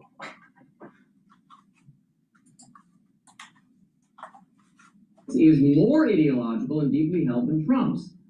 In an interview last week with Michael Knowles of the Daily Wire, Vance took entirely unnecessary shots at the legendary economist Milton Friedman, whose laissez-faire economic ideas were implemented by previous generations of conservatives to great success. Vance begins by laughing at and defending Trump's previous comments about seizing the profits of AI companies. It seems clear that Vance is, well, again, more committed to this idea than Trump is, even though it's well in keeping with proposals from Democratic socialists like Senator Bernie Sanders. Vance understands better than Trump that such a proposal contradicts long-held GOP economic dogma, and that's precisely what he likes about it. He likes that it's kind of socialist. You think I'm being unfair? Vance goes on to advocate the shunning of Friedman, telling Knowles that the Republican Party of the future will enjoy spitting on his legacy. He specifically says the party will consciously eschew Friedman-style economics in favor of centralized government-controlled economic planning. What? He says this is necessary because it's fundamentally about the dignity of the human person. The economy is a tool to service the dignity of the human person. If a set of economic policies makes it possible to raise a family, to earn a living wage, to give back to the community, to maybe go to church on Sunday or to actually spend some leisure time. I think what is happening with the Democratic Party, they're pushing communism and the control of the means of production. They state it. I mean, the Democratic Socialists of America state that almost every day. Now, with the Republican Party, there's this crony capitalism that's taking place, where there's subsidies for certain industries, there's an over heavily investment into certain industries like AI. There's a military component to it with biologics, right? So you have this overinvestment. They're tied to DARPA. That's a problem. But we also have to have spectral dominance when it comes to warfare. So it's a coin. You know, there's some overinvestment by the government for spectral dominance, but there's this kind of crony capitalism that's also taking place here. When it comes to the chips, pure capitalism is, they don't care about the nation and its military prowess. So you have to get it into the orbit to make sure that our military industrial complex is strong. We don't want NVIDIA selling chips to China that may accelerate their AI endeavors because of the military application that could be involved here. So pure capitalism doesn't care about what the ramifications may be. And it could take down a country in a, quote, pure capitalistic way, where the CEOs don't care in terms of what they design, what they sell, who they sell it to, how it affects the host country. So there's a problem there. But I'm concerned with the Republican Party doing more of this crony capitalism and as we move towards a war with China, using war powers to actually control the means of production.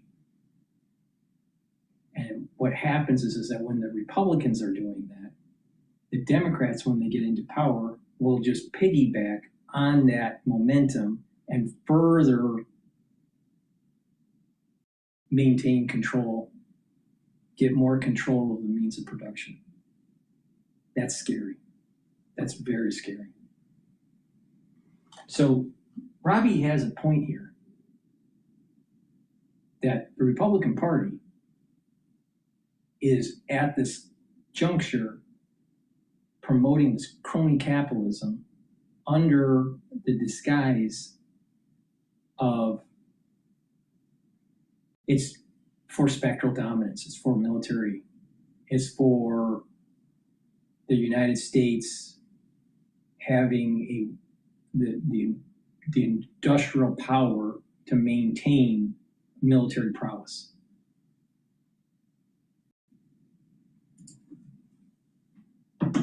And building the kind of life that matters, that is the sort of thing we want to be supportive of, end quote.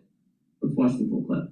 If you turn economic development into a sort of idol, then you end up sacrificing a lot of the things that matter most. And I do think that, you know, for our friends who are sort of on the more laissez-faire side of the American right, in hindsight, part of why Milton Friedman's ideas made more sense in the 1980s is because they were being advocated in a country that still had a very rich and powerful institutional Christianity. Positing that free markets are somehow antithetical to human dignity is explicitly progressive framing. Sanders, Representative Alexandria Ocasio-Cortez, and these new far-left radicals likely to join the House of Representatives next year, they would not have worded that statement any differently. And to say that we can only enjoy free markets if we remain a Christian nation is backward. Free markets create prosperity. They are good policy regardless of how Christian or not Christian the nation is or is becoming.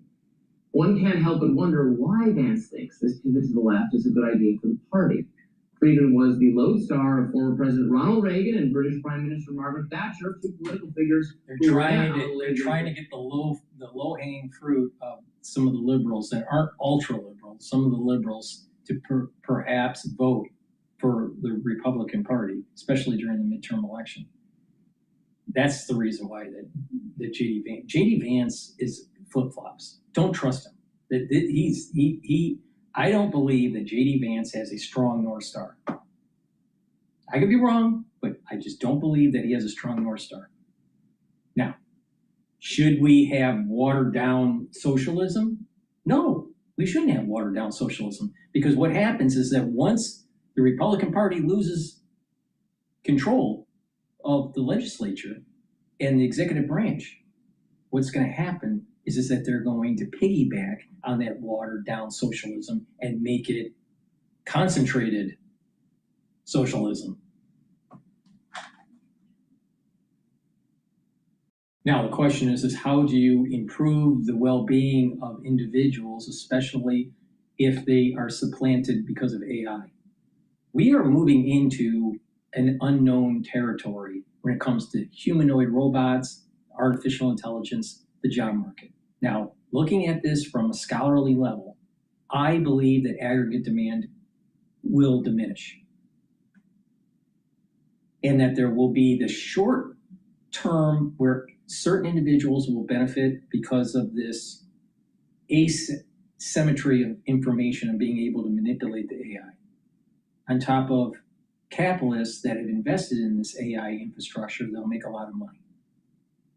certain corporations will reduce costs and they'll have a better bottom line. Wall Street will reward them for it, and their stock price will go up. But when more companies do this, more people will be working less hours. When you work less hours, they won't pay you as much. And what will happen is that people will have to downgrade their society. They're going to have to buy smaller homes, rent smaller places, not do vacations. They're going to have to reduce their spending.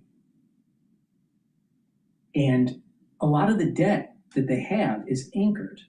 So it's going to take time for them to pay it down unless they go bankrupt. And you may have large bankruptcies to try to absolve this debt because people in the aggregate are working less.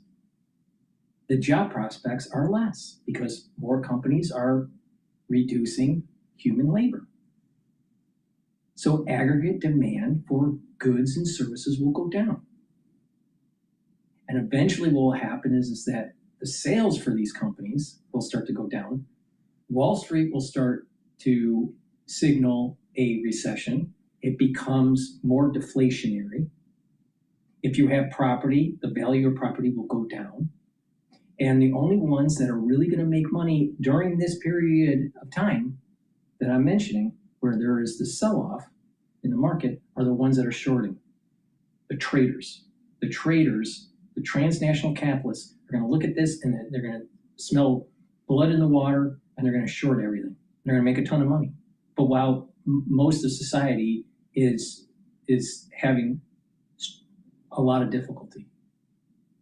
So when you have this social angst that's starting to build up, people are going to be looking for candidates that are saying socialism, socialism, socialism. This is the reason why FDR gained so much notoriety during the Great Depression and why they blamed everything on Hoover.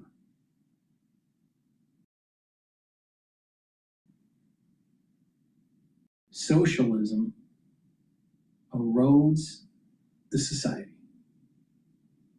Socialism erodes your freedoms. Capitalism is more aligned with protecting those freedoms that are aligned with the Enlightenment. This is why I keep on saying this is a battle for the Enlightenment or some sort of postmodernism.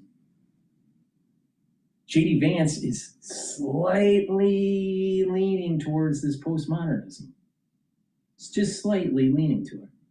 Now, think about it. If the government is involved in deciding who's going to be the winners, who they're going to invest in, then you have people that are in government that will know where the momentum will be for a certain company.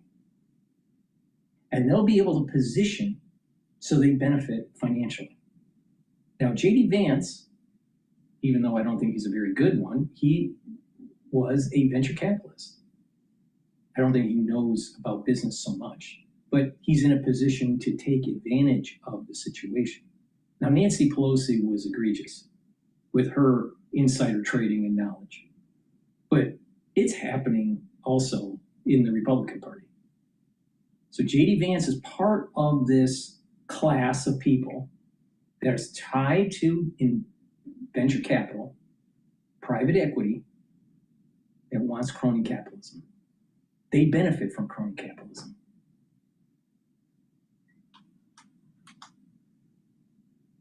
So it's a bigger issue than just watered down socialism. Ideas and enjoyed huge political success. Reagan won 49 states in the 1984 election, and the country experienced spectacular economic growth. By contrast, Americans seem to hate Trump's quasi-progressive economic policies. His approval rating in the economy is just 33%.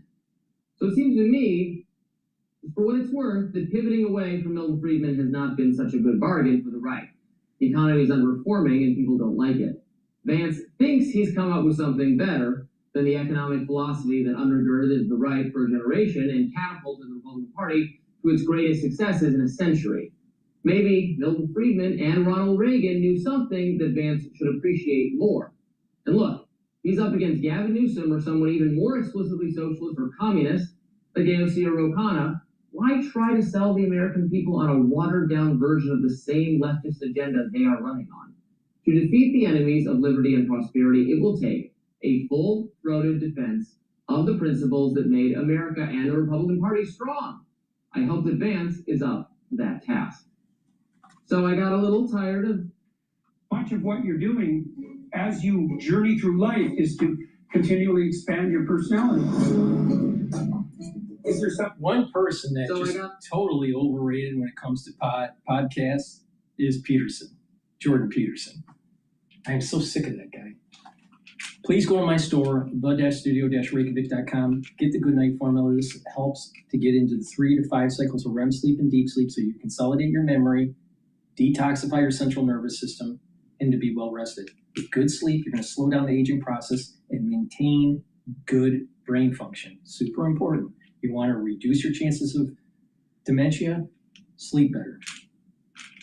Good Night Formula has tryptophan, melatonin, GABA, and passion flower. Take it every night, and it'll allow you to get into those 3 to 5 cycles of REM sleep and deep sleep. Good sleep will slow down the aging process and improve your brain function. Myotrol. Myotrol will help to build muscle. If you're 40 years of age or older, it's hard to maintain muscle and to build it. You start to atrophy.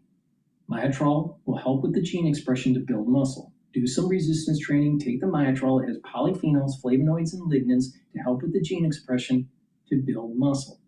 Now, what this will do is also help with brain function. Why? By building muscle, you're increasing your myokine concentrations and BDNF, which are neuroprotective. Building muscle helps with brain function. Losing muscle hurts brain function. This is part of the reason why when people get older, they lose energy, they have more inflammation, they have a weaker immune system, their endocrine system is disrupted, they have atrophy, they have less brain function. They're all connected. And if you've been paying attention to me for years, I've been saying that you need to synergistically approach the aging problem. It works if you pay attention to me. Now, Myotrol will also help to improve the health of your mitochondria so you have the ATP to maintain and build the muscles. Make sure that you do back muscle exercises, really important, especially when you get older. So you have more mobility, you'll be able to strengthen your spine and improve your posture. You'll have better venous return flow and lymphatic flow. So your immune system will improve by better back posture. People would say, huh? You have to pump venous fluid. The lymph has to pump upward. Well, if you're hunched over all the time because of poor back posture or working on the computer and just hunched over all the time, your venous return flow is poor and your immune system is poor because of the lymphatic system is not flushing properly. Just trust me on this, all right? So please go to my store, get the Myotrol. Make sure you do back muscle exercises. Now, Myotrol, again, helps with brain function because it's building up those compounds that help to protect your neuroconnections in your neurons. Now, if you're an athlete, younger or older, you'll benefit from taking Myotrol to build strength for your sport. So it's for people that are 40 years of age or older, or if you're an athlete, younger or older. Gladiator barley. It works great with Myotrol to help build muscle. But Gladiator barley will also help to detoxify your body, bring down inflammation, and soak up free radicals. That's going to help with your brain function, your cardiovascular health, help you to recover after a workout, improve your immune system, and help with your endocrine system. Take it every day. Please go to my store, the-studio-reykjavik.com. And again, Myotrol and Gladiator barley is a great synergistic combo. All right, let's continue with the Hill. I'm tired of beating up on the left, so we decided a lot of people must have felt strongly because I also was looking at your Twitter and it went crazy. A million people were viewing this, talking about your perspective and disagreeing or agreeing. It was nice to see a lot of people sharing this sentiment. J.D. Vance was there taking on a really pivotal and fundamental figure to the right, Milton Friedman, economist who advocated decentralizing control of the economy, deregulating, and so forth, whose ideas were implemented very successfully in some Latin American countries, in the U.S., by Margaret Thatcher, and so on. It worked great. It was politically a success story, and it was actually a success story for the American people. So why are we turning our back on that? That train has left the station. The dominant GOP policy from Reagan up until 2010 was consistent with everything you're naming, right? Deregulation, lower taxes. These are the basic things that conservatives historically were asking for. Trump came in and, as you know, turned all of that on its head. So this is not like surprising news that the person that he picked to be his vice president has a similar economic policy as the president. I think what he was trying to say when I heard him speaking, because I watched the full clip, because I was really interested in what he said. I think that J.D. Vance, and I made no secret of this, is a great orator, a great communicator. And part of what he was trying to say, I think leading into his Catholic faith, is what Catholic people think. It's that, human dignity is part of a life experience. And so we can't make it so unaffordable to live, so unaffordable to enjoy the pleasures of society, so unaffordable to not work 3 jobs. He wants people to be able to have one job and experience life, have children, buy a house if they want to, have a family, afford the family. And I don't think that those are dramatic asks. And when you align him to some people like the Democratic Socialists, because you're going so extreme with it, I think that he's not even that far left, but he's looking at this American dream that's fallen away from so many people and saying, I want to help restore that. And I don't think a lot of the stuff that he's aspiring to do is a bad thing. But free markets are not in tension with affordability. Free markets make things more affordable. They lower the costs of goods and services. Everything you deregulate, you make it possible to have a larger supply of, it gets cheaper. So that's why I don't like what he's saying. He's saying, well, free markets might be okay a little bit, but it's more about human dignity and more about enjoying your time with your family. Okay, but free markets create those conditions. Like before there was free markets, J.D.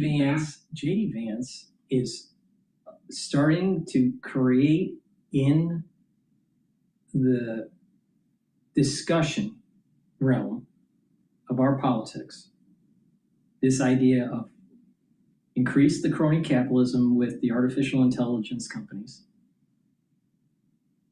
and the companies that are aligned with the military industrial complex. And also this idea of, well, wait a minute, you're going to be working less because of artificial intelligence. You're going to be working less. We don't need as many people. So we're going to have some sort of readjustment of the society.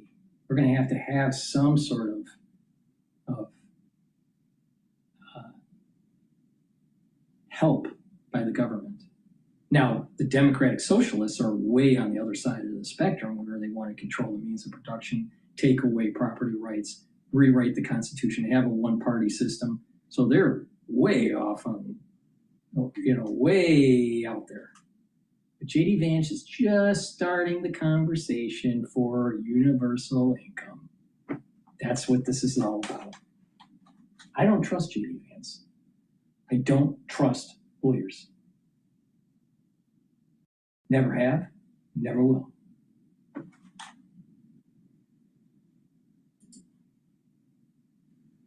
Taking farm labor, and died at 35.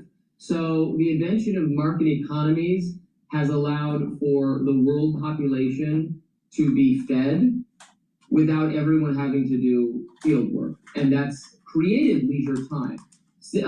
Countries in South America and Africa that didn't have markets and introduced markets and trade, the literacy rate goes up. The women going to school rate goes up because women don't have to spend all their time doing domestic tasks.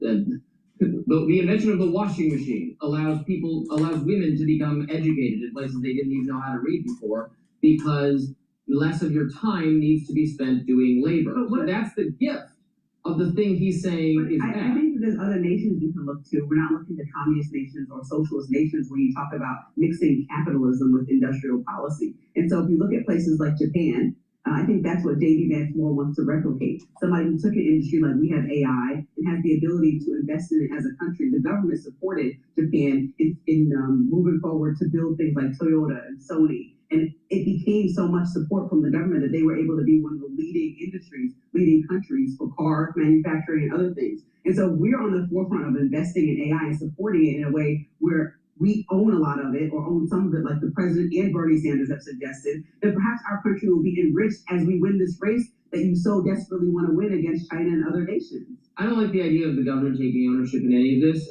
That's the government picking winners and losers. How do we know which AI? Well, I mean, in Japan they did it, and it led to tons of jobs. It led to growth in the economy. I mean, we get what the more industry needs is to be left alone by the government. I don't think they should be threatened or regulated in any way. But the idea of Trump, this administration, or really any administration, capturing part of the value for itself, well, then that's going to become the official state religion in terms of.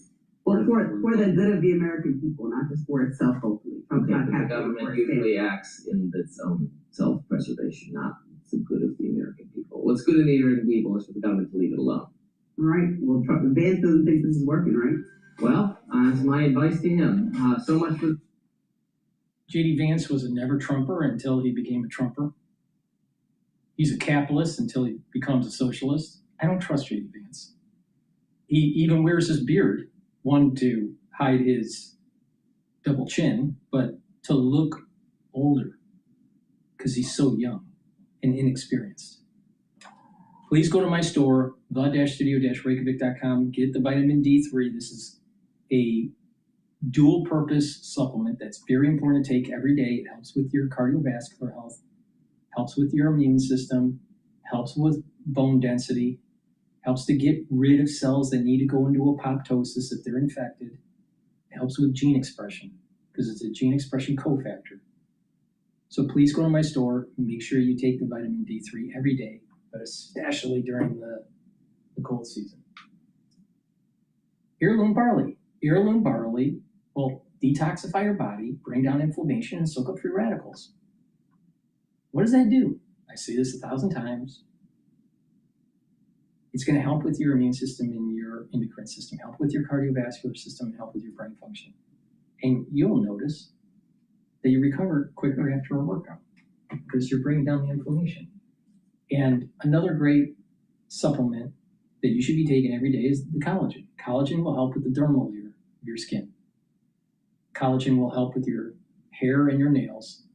It'll help with musculature, bone density, and joints.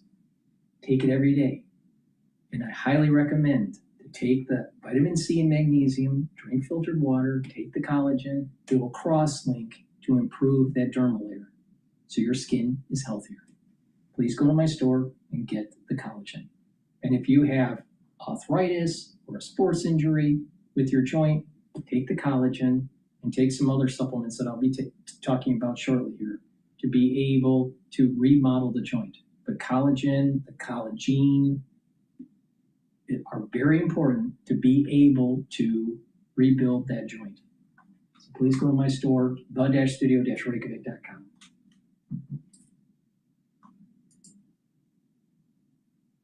All right, the S&P 500 is at 7,530. And right now, natural gas is still hovering around the 3.2 range. It's at 3.23. I still believe that it's going to go down to 3.1. So let's just be patient.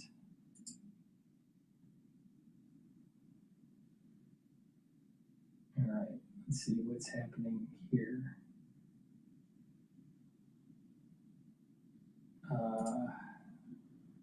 Let's go to Bloomberg.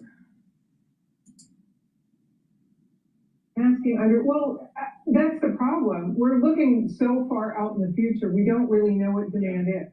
We're going off of today's numbers about, how long it takes, how many compute cycles it takes to, rebuild one of these models. And my assertion is that will get better over time. So right now, whenever they're putting shovels in the ground, they're assuming things are staying like they are today. And I think that's a bad assumption. If you were to compare what we're seeing right now with this tech boom and the enthusiasm, the unbridled enthusiasm for all things AI, if you were to compare it to the dot-com crash, what do you see? What do you not see happening?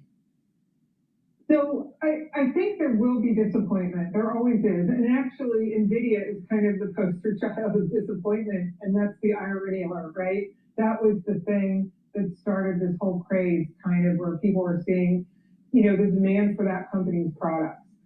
Over time, it tends to flatten out. But I think you really have to look at what happened in those early years of the dot-com boom and understand it wasn't just one craze happening, it was three happening at the same time, and they all ended. So there was dot-com, there was also Y2K. I feel like a million years old bringing this up, but it was a real focus for companies for years to try to make these systems that were designed to work only if the date had a 19 in front of it, not a 20 for the year. So there's that. And then finally, we had a telecom craze going on. And that was kind of underneath the covers. Some people did, were great investors in that, but it didn't really get the press that the dot-com did. But all of those things kind of died between April of 2020 or April of 2000. And we'll say, the end of 2001. And that just made for a horrible, horrible tech time. So .com gets the blame, but there's a lot more going on there. So what about AI? We don't have a lot of those things, the same kind of macro forces that will suddenly come to an end. So I don't know that we can look back to that time and say that is what might happen. Kim, thanks so much for joining us. Always appreciate chatting with you. Kim Forrest, founder and Chief Investment Officer at Boca Capital Partners. Okay. Based in Campus Reform did some sort of clip about why young Americans accept socialists' distorted worldview. So let's listen into here. I haven't seen this, but I am very concerned of the youth gravitating to socialism, communism, because in schools they're not really being taught capitalism. Now, it's very interesting that William F. Buckley stated in his book about Yale in 1951 when he published it, on how when he was an undergrad at Yale, that you had liberal professors. Now, back then, they would be considered conservative today, but they had liberal professors at Yale pushing a different worldview. They were starting to push. So this all happened right after World War II for some reason. But there was this push where history was somewhat changed a little bit, or I shouldn't say history changed, but history, the emphasis was starting to change in the universities, especially at the elite institutions, right after World War II. And especially economics. And this is the rising up of Keynesian economics, and where you have this technocracy of the government telling you how your life should be.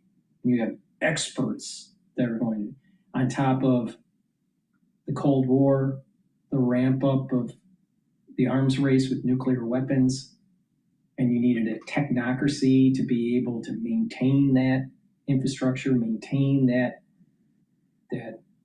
capability.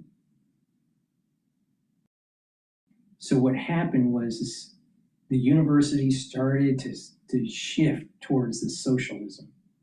It starts with Keynesianism with monetary policy. Well, fast forward to 2026. So you got 1951 all the way to 2026.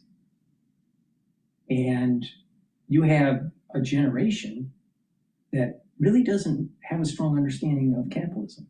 They have a stronger understanding of communism, but it's in the lens and the rhetoric of Marx. Demonize capitalists, demonize individuals that have something that you don't have.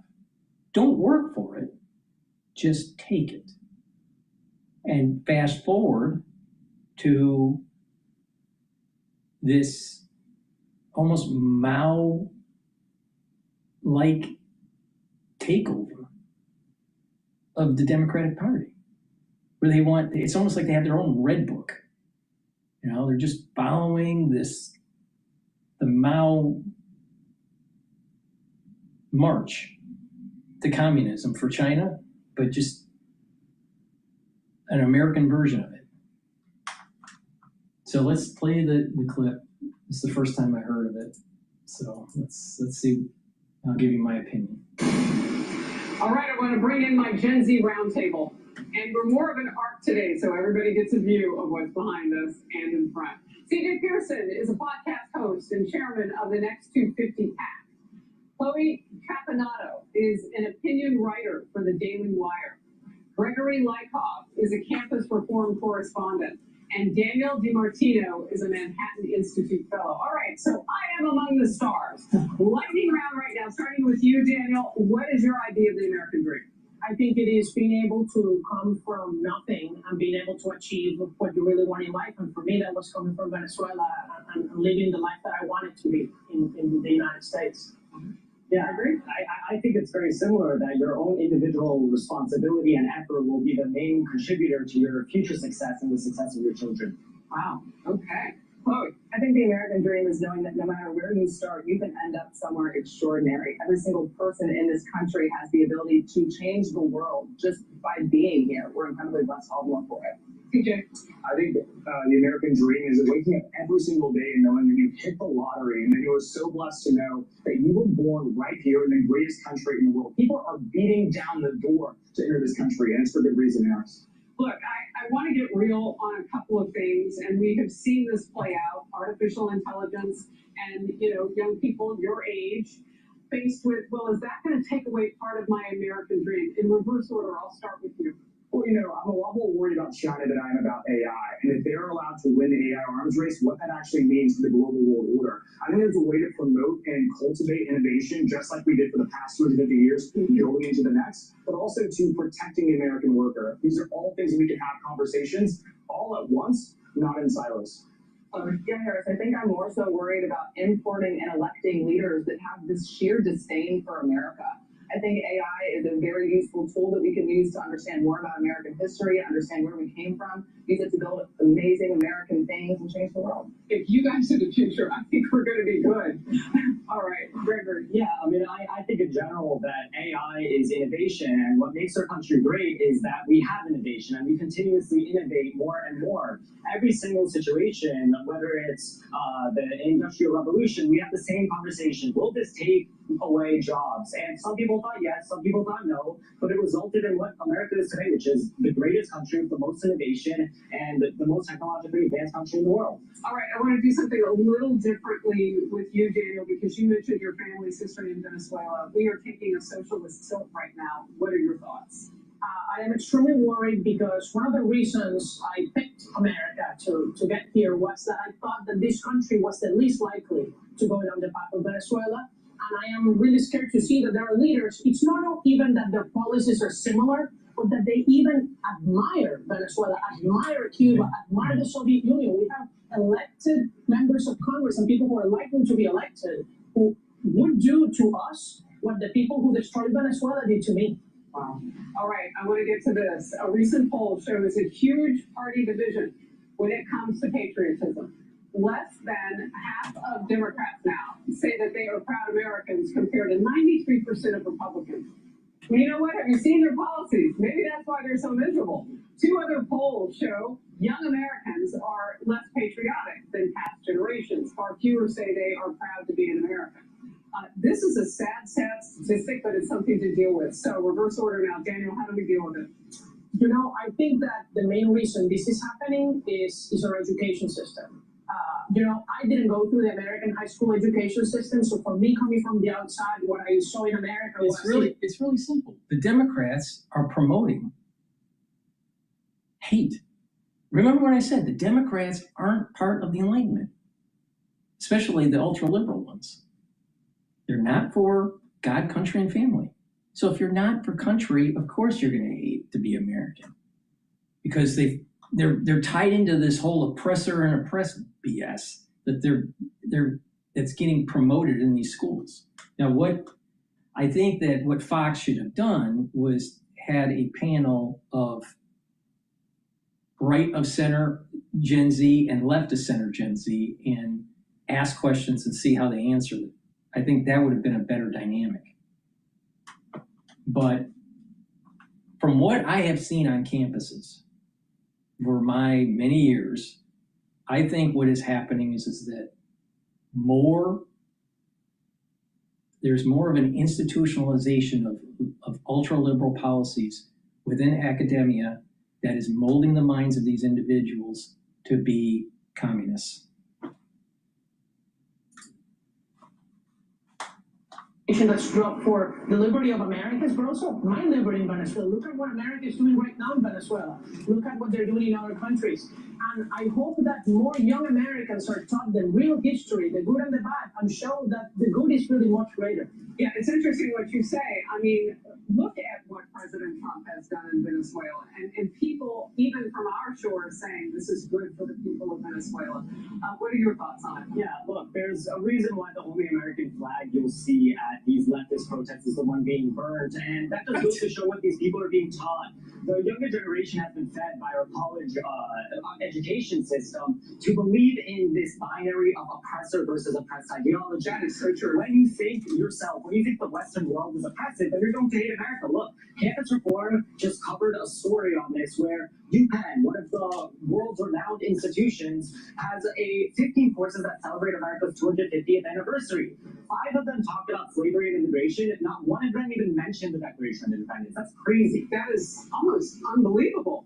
Wow. Well, Harris, luckily Gen Z does like their trends, and right now America is trending cool again, at least for young Republicans. We need to red, white, and blue pill, as we say, more than Republican. And how could you not? I mean, America's incredible. We are playing golf on the moon. All of the things that America's do. It's just that might be the only place my golf game can be at. You know, it's interesting. You talk about trending, as Chloe mentioned. Faith is also trending right now. You're right. People are headed back to the church in a way in which we've never seen before. And I think we gotta give Charlie Kirk his flowers when it comes to that. I talk about his death not just sparking a revolution in this country, but a revival in a way in which we have never seen before. People are running towards tradition. They're running back towards patriotism. They're running back towards the values that make America America. And regardless of how much the left tries to convince us to hate this country, it's telling that they won't leave this country. You know, mentioning Charlie Kirk in this context is so important because he was that individual that had so many rich conversations with Gen Zers in particular. Right. And in this moment, just a reminder of freedom is not free. And part of that religious freedom, that freedom of speech that he was about, and so many young people are now, and not just young, I'm raising teenagers. I have to be the light in their life. Like, I have to be the real deal. My husband and I have to be real about those issues. So it's our responsibility, our generation too. As we kind of close out this segment, I am curious to know how you deal with the politics of the moment. And are you seeing more people in your age group saying, I'm not going to vote or I'm going to vote?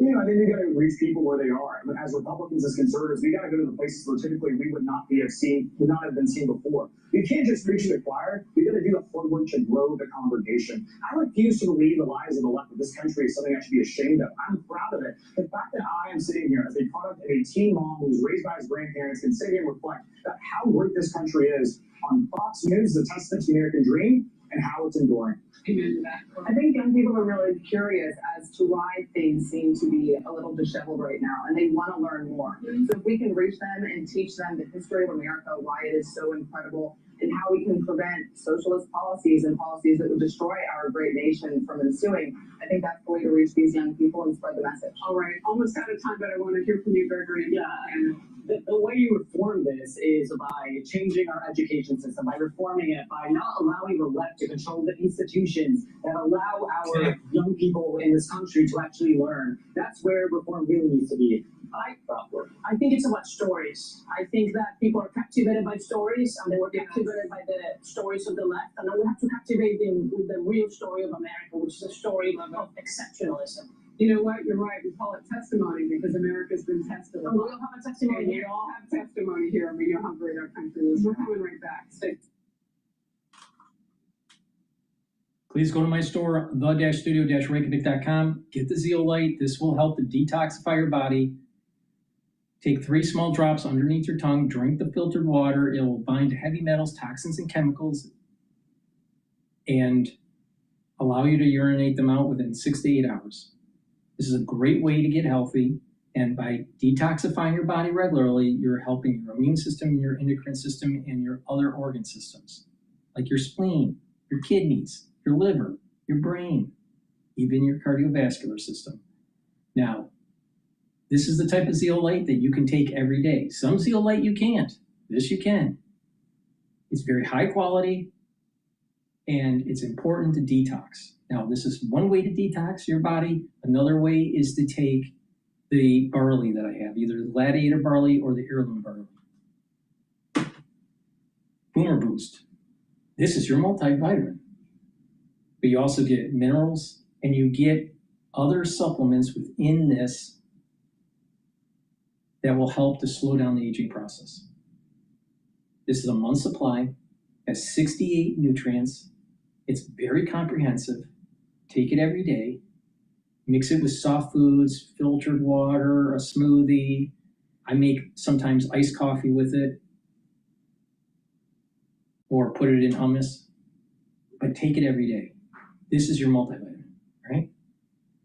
But you can stack this with a lot of the other supplements that I have, like the Max 35, like the C60, the turmeric, the ashwagandha, and lignans, the resveratrol, the probiotics. And what Boomer Boost will do is it will give you all the nutrients you need.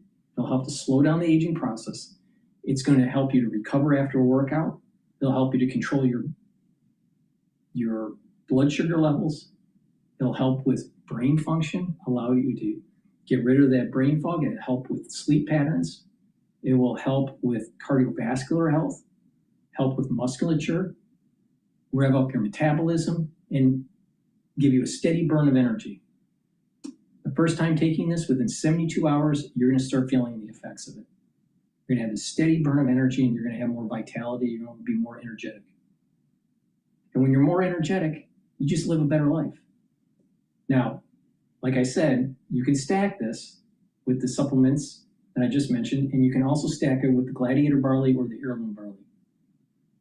And that's a great way to control your A1C levels, your blood glucose levels. So please go to my store, the-studio-reykjavik.com, and get the Boomer Boost. Again, this is your multivitamin, but you get a lot more than just a multivitamin in this. And it's going to help to slow down the aging process. I highly recommend taking it every day. And C60. C60 is a very potent antioxidant.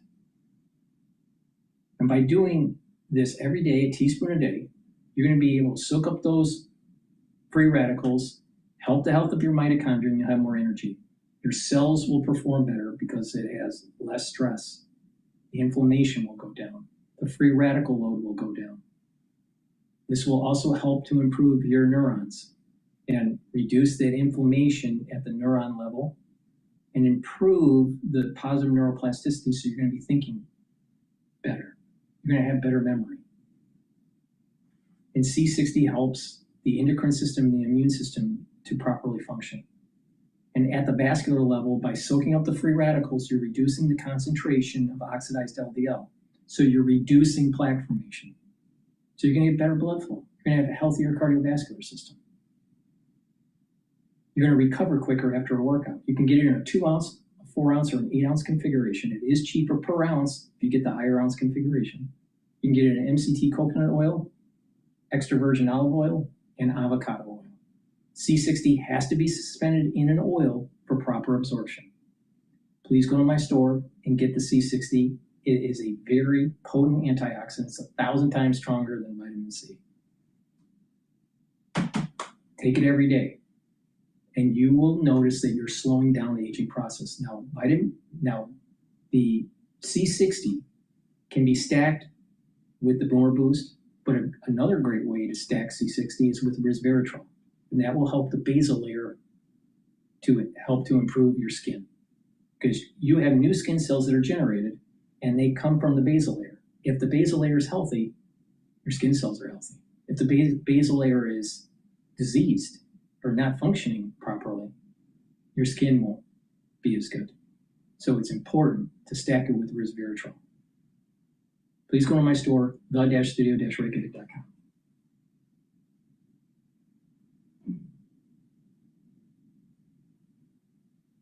All righty, let's see here. Let's listen to Bloomberg.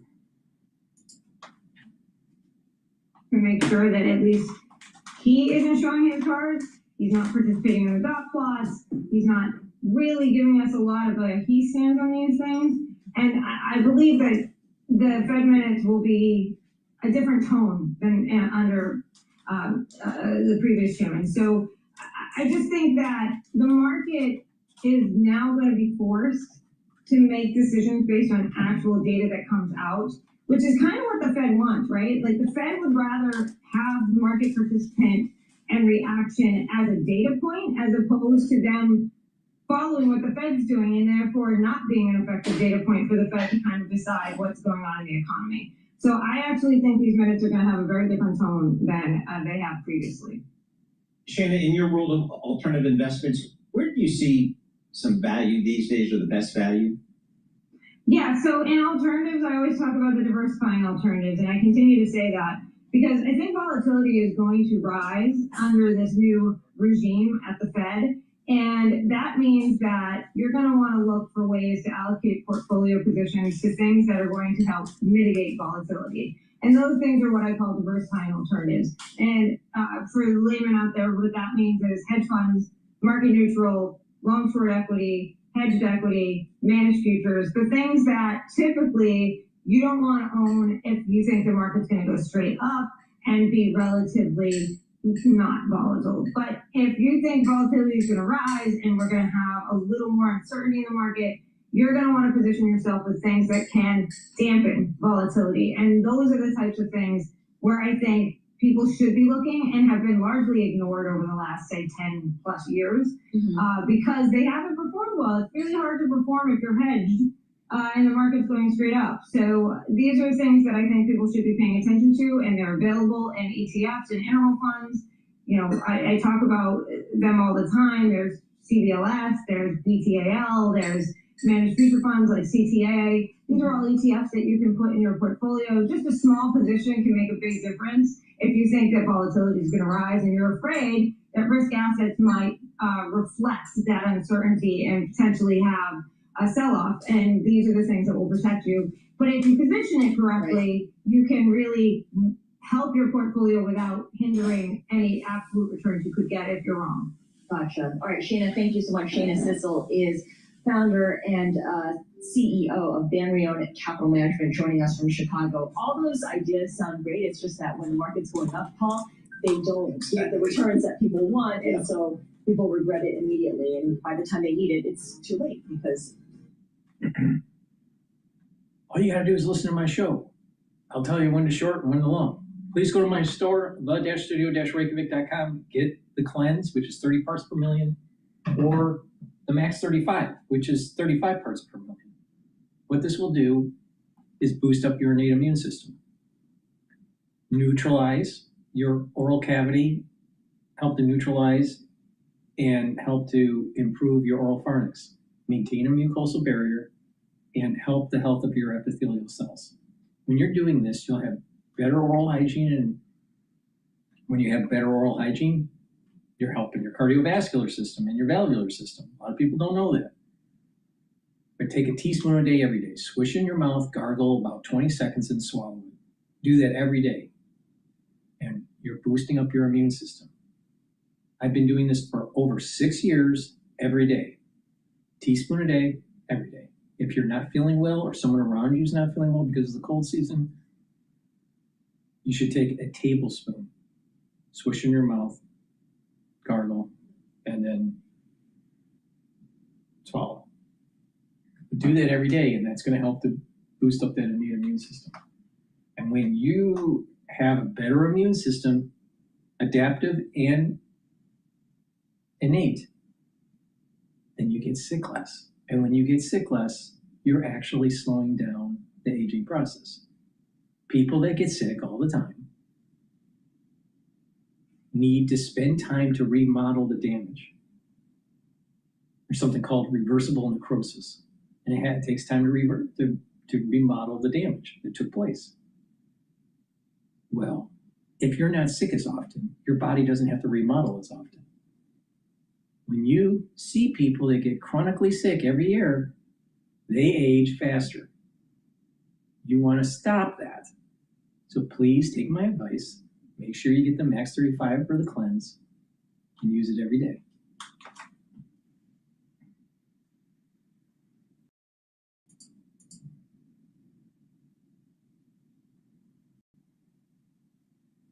Let's listen into Gordon Chan here. Half my berries went fuzzy by Wednesday every week, and I just thought that was how berries worked. My friend who works in food safety testing had a different explanation for why it kept happening.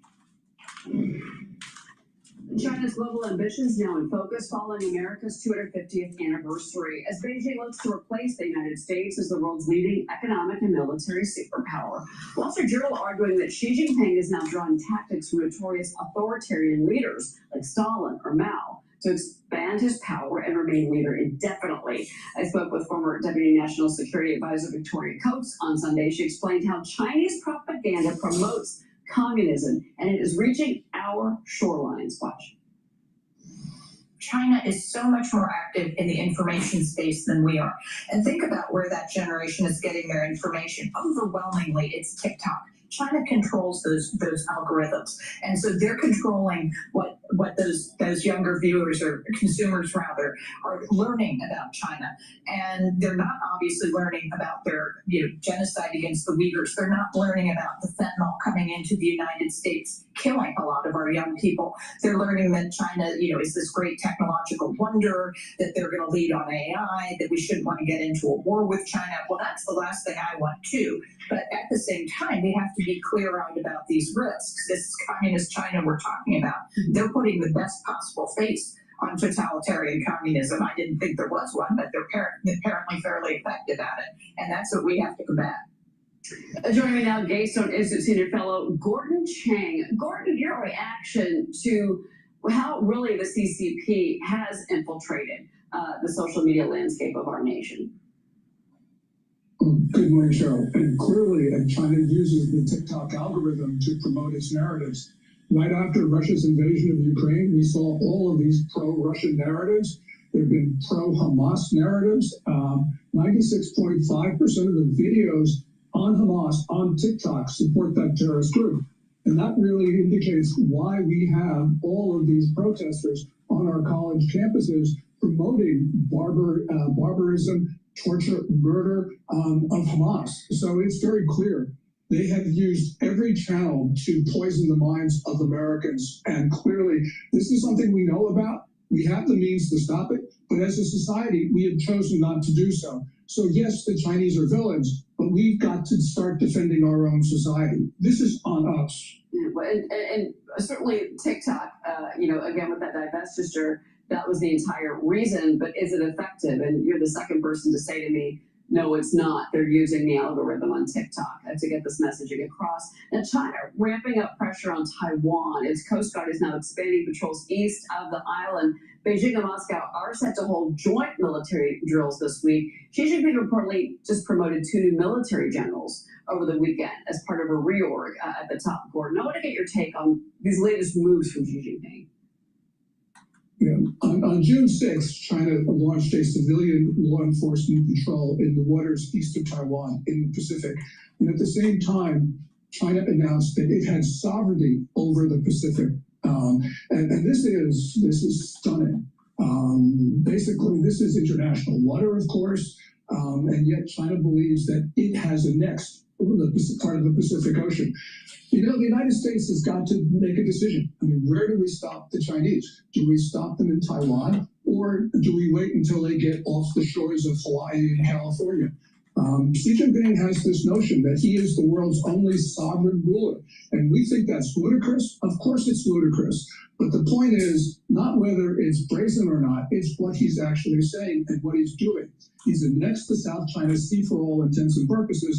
Now he's moving on to the Pacific. This guy is not going to stop until we stop him. Meanwhile, acting as he's a friend of the United States and still making these moves, which is really out of the playbook, again, out of not just him, but the CCP. Lee Carter, jump in here. I really want to go back to the conversation about social media, if we can, because I go back to the conversations that we were having about Russia all the years ago and the influence they were having on the elections and our mindset. And I think so many people look at this and are really dismissive. So much of our information comes through algorithms, through summarization, through AI, through TikTok. 70% of young people are getting their news this way. This is really a form of emotional warfare or social warfare. What can Americans be doing to look out for this or really make sure that they're taking this seriously? Because I think a lot of people are dismissive and saying, oh, I know what I'm looking at. I know what I'm doing, but they're not really clear on how much they're being manipulated and influenced. This is a whole new frontier. And I just want to make sure that people really understand what to watch out for. Well, Lee, the most important thing here is that we've known about this for a long time, and we have not been able to do anything about it. So obviously, if we want to stop China from poisoning America, from fomenting violence on our streets and all the rest of it, we're going to have to cut those links with the Chinese regime. I know that that's not politically possible at this point, but it's absolutely necessary if we're going to save our republic, because we've seen what the Chinese have done. In 2020, they were messing in our election. They were messing in our election in 2024. We see them in local elections, state elections. And, you know, this is something that we have the means to stop, because after all, Lee, this is our country.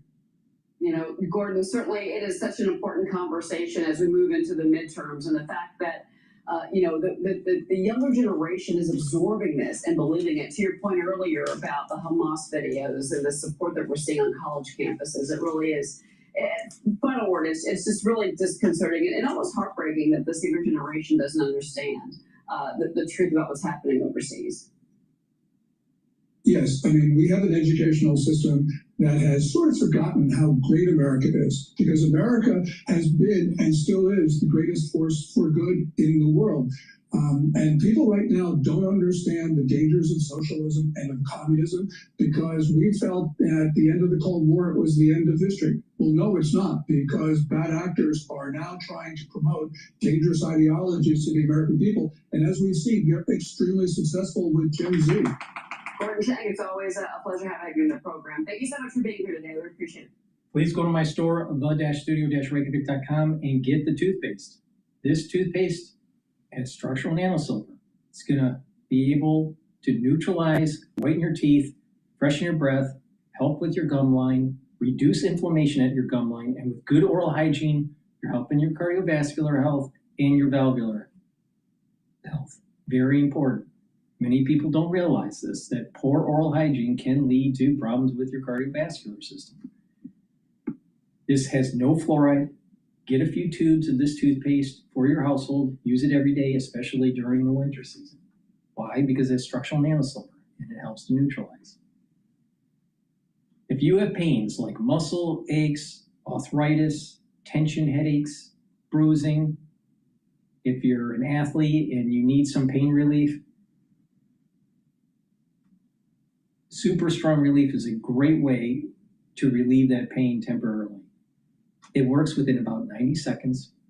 You just use it as a topical in the area where the pain is, and it will eliminate or greatly reduce it. And again, it helps with tension headaches. So please go to my store, the-studio-reykjavik.com, and get the Super Strong Relief. It's perfect for people that have arthritis.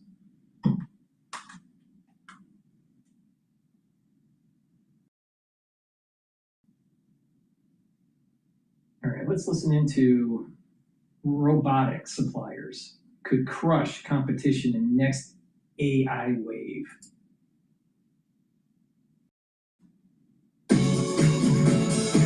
The car is preferred for a reason. Chase Sapphire Preferred. Possible. Even if you think debugging involves pest control, I just tell Canva what I need. I want to bring it out Ivana Dolevska, Sphere Invest founder, CIO. Were you doing your little happy dance with the robot stuff?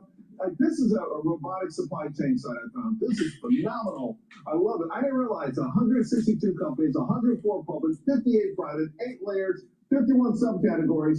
That's saying, when I hear all of that, it sounds like money, money, money, money, money. Talk to us about where this is right now. Well, Charles, we're in the very early innings of the robotics trade. We've been talking about agentic AI. That's where the big dollars are going in today.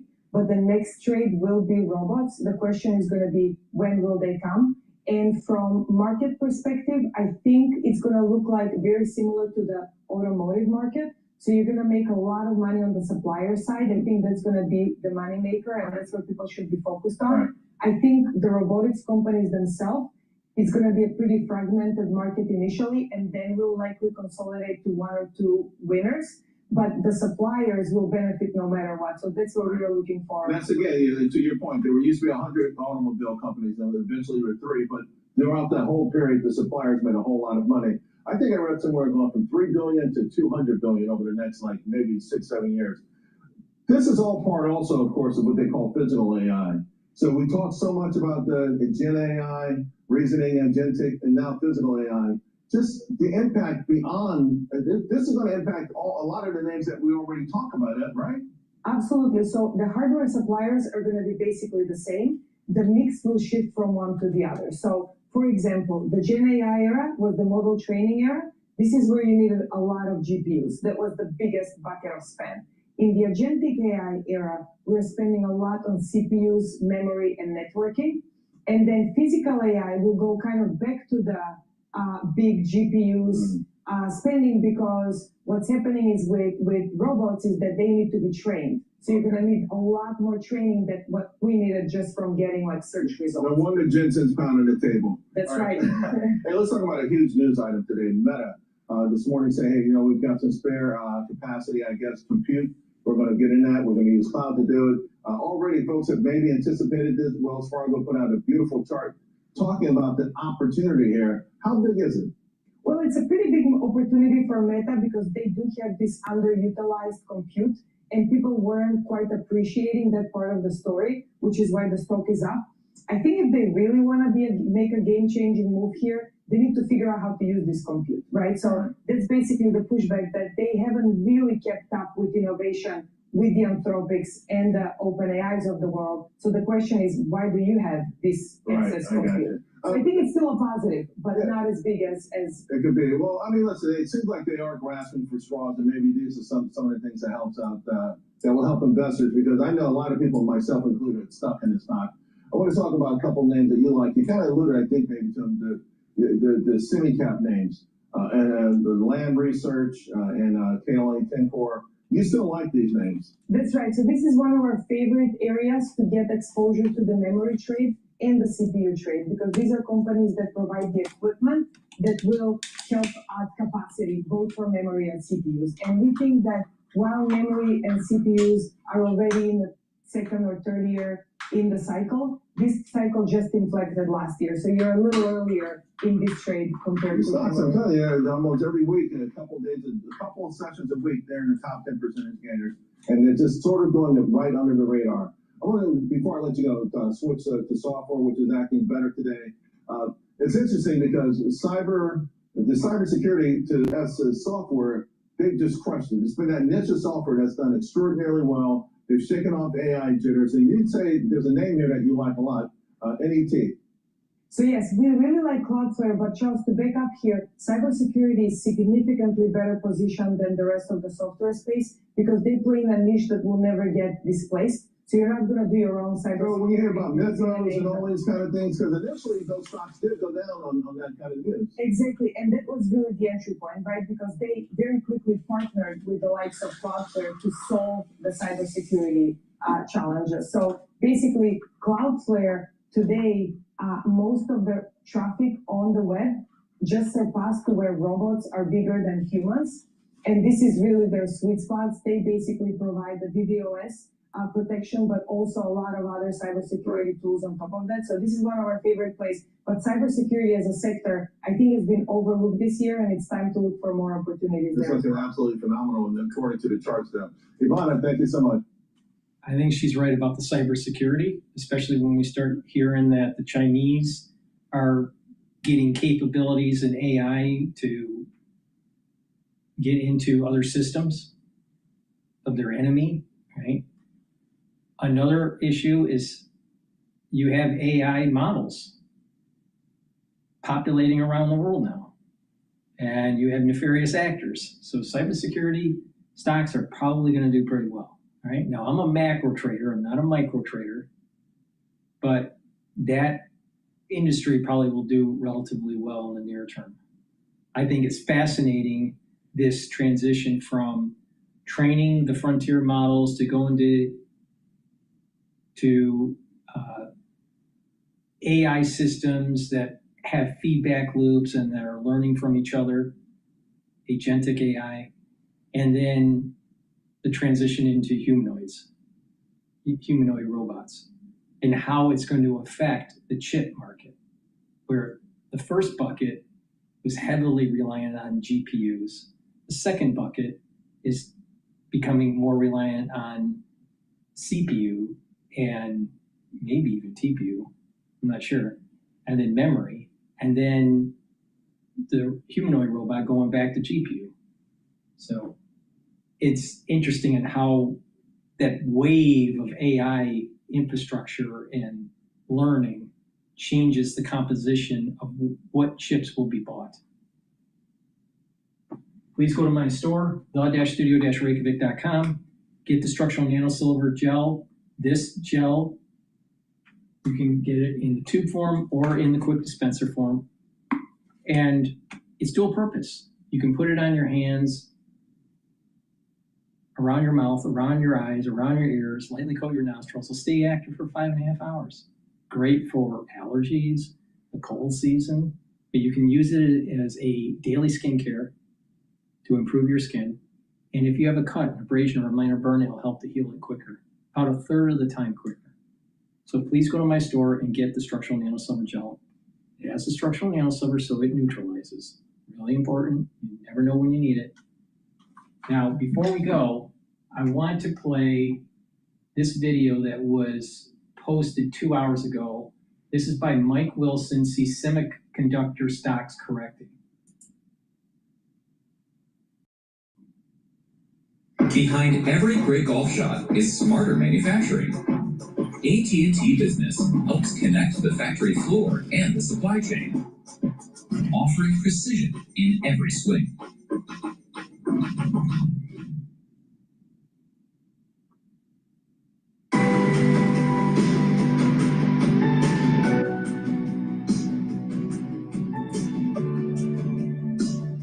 We begin this now with stocks adding to gains to kick off the first full week of the first quarter, the third quarter. Mike Wilson of Morgan Stanley writing, falling energy prices, peaking tariff inflation, and contained services keep the Fed on hold rather than hiking this year.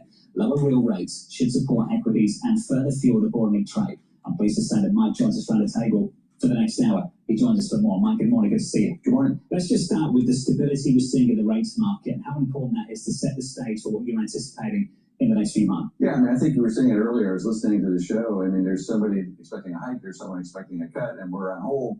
And this is, I think, what we got to get used to is that with the new chair probably not giving as much guidance, is going to allow the market to kind of figure it out on its own and have these different views. We're in that adjustment period now. And I think that's one of the reasons why the market's been a little choppy or even correcting in the last month or so, is we're getting used to this new regime, which is going to be higher volatility and potentially the bond market. But over time, I think what's going to end up happening is the market's going to settle down. It's actually more estimates, a wider dispersion of estimates actually leads to lower volatility in the pricing over time, but we're in that adjustment period. So we think rates are lower ultimately, particularly at the back end. And oh, by the way, we've talked about this on the show many times.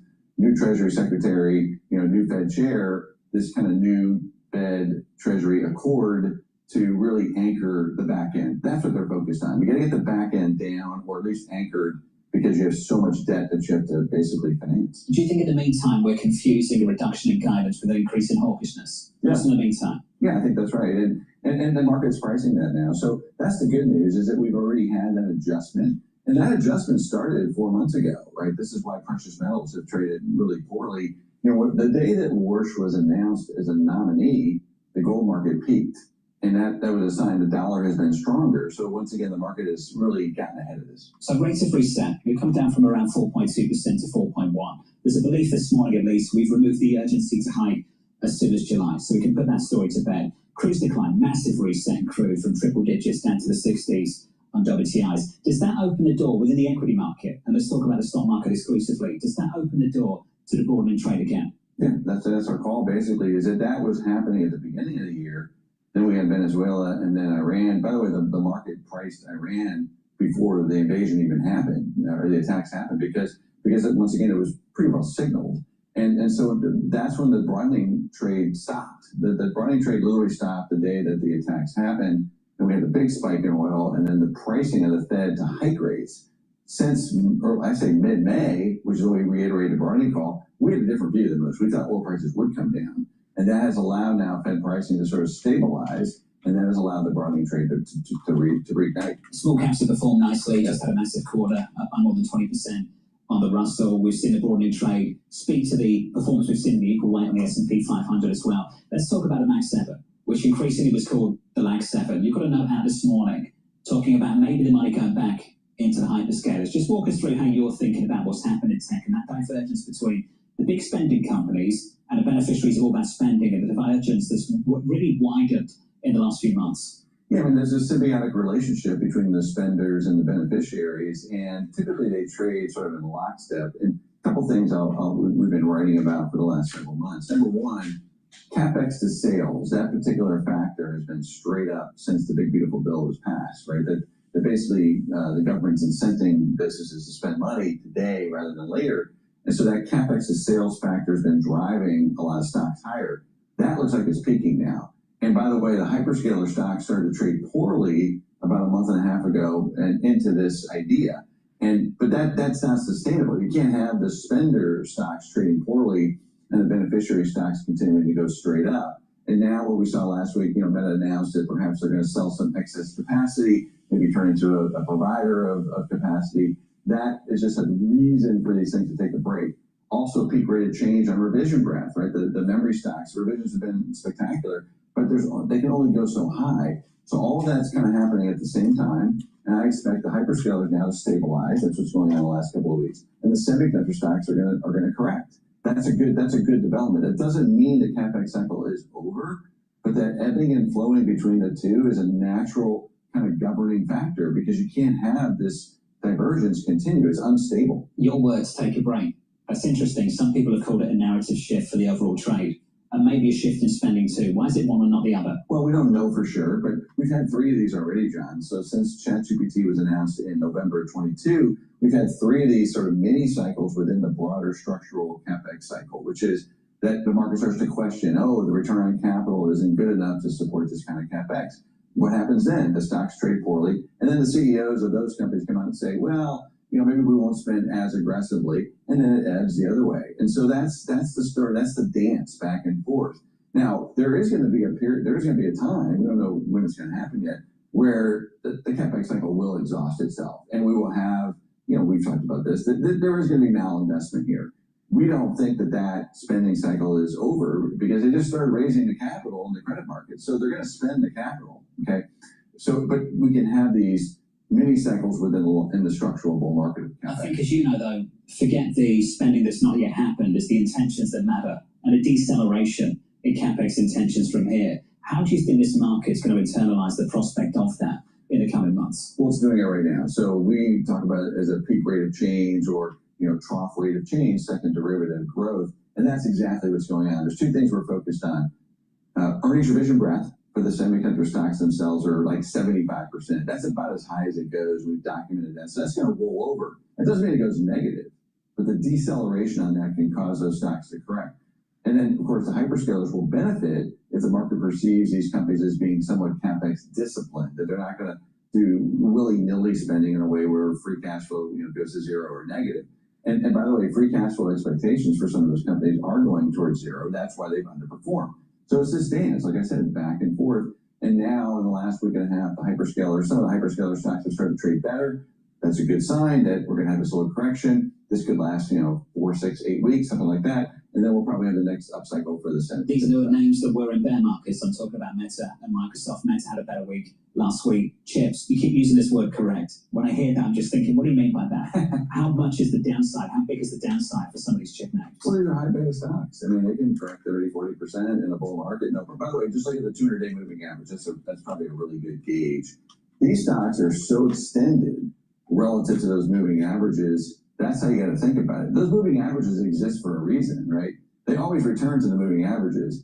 Does it happen in a violent way or does it happen kind of gradually over time? We'll have to wait and see. But yeah, 30% correction in these stocks is, well within a possibility. In fact, some of them already have corrected 30%. You can have a 30% correction in chips. Just bear with me here. And you can still see the index move up and to the right on the S&P 500, even with the massive weighting they have. But we didn't say S&P. that. That's what I'm asking.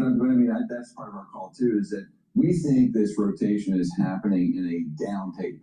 Okay. Unlike the correction we saw in the precious metal stocks in January, because they're such a small part of the index. Energy stocks had a big correction after having a great run in January and February. Now the market traded off a little bit because of the war itself. But so I agree with what you're saying, or your premise of your question, which is, since these stocks are such a big part of the index, it's going to be really hard for the index to make any upward progress until this rotation has sort of happened. This is a summer story for you? Oh yeah, we're not bearish on the year end.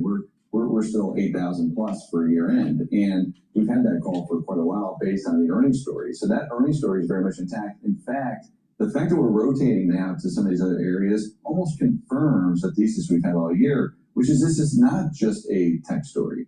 That's a great story, but the broadening story is the story that I think people have really underestimated.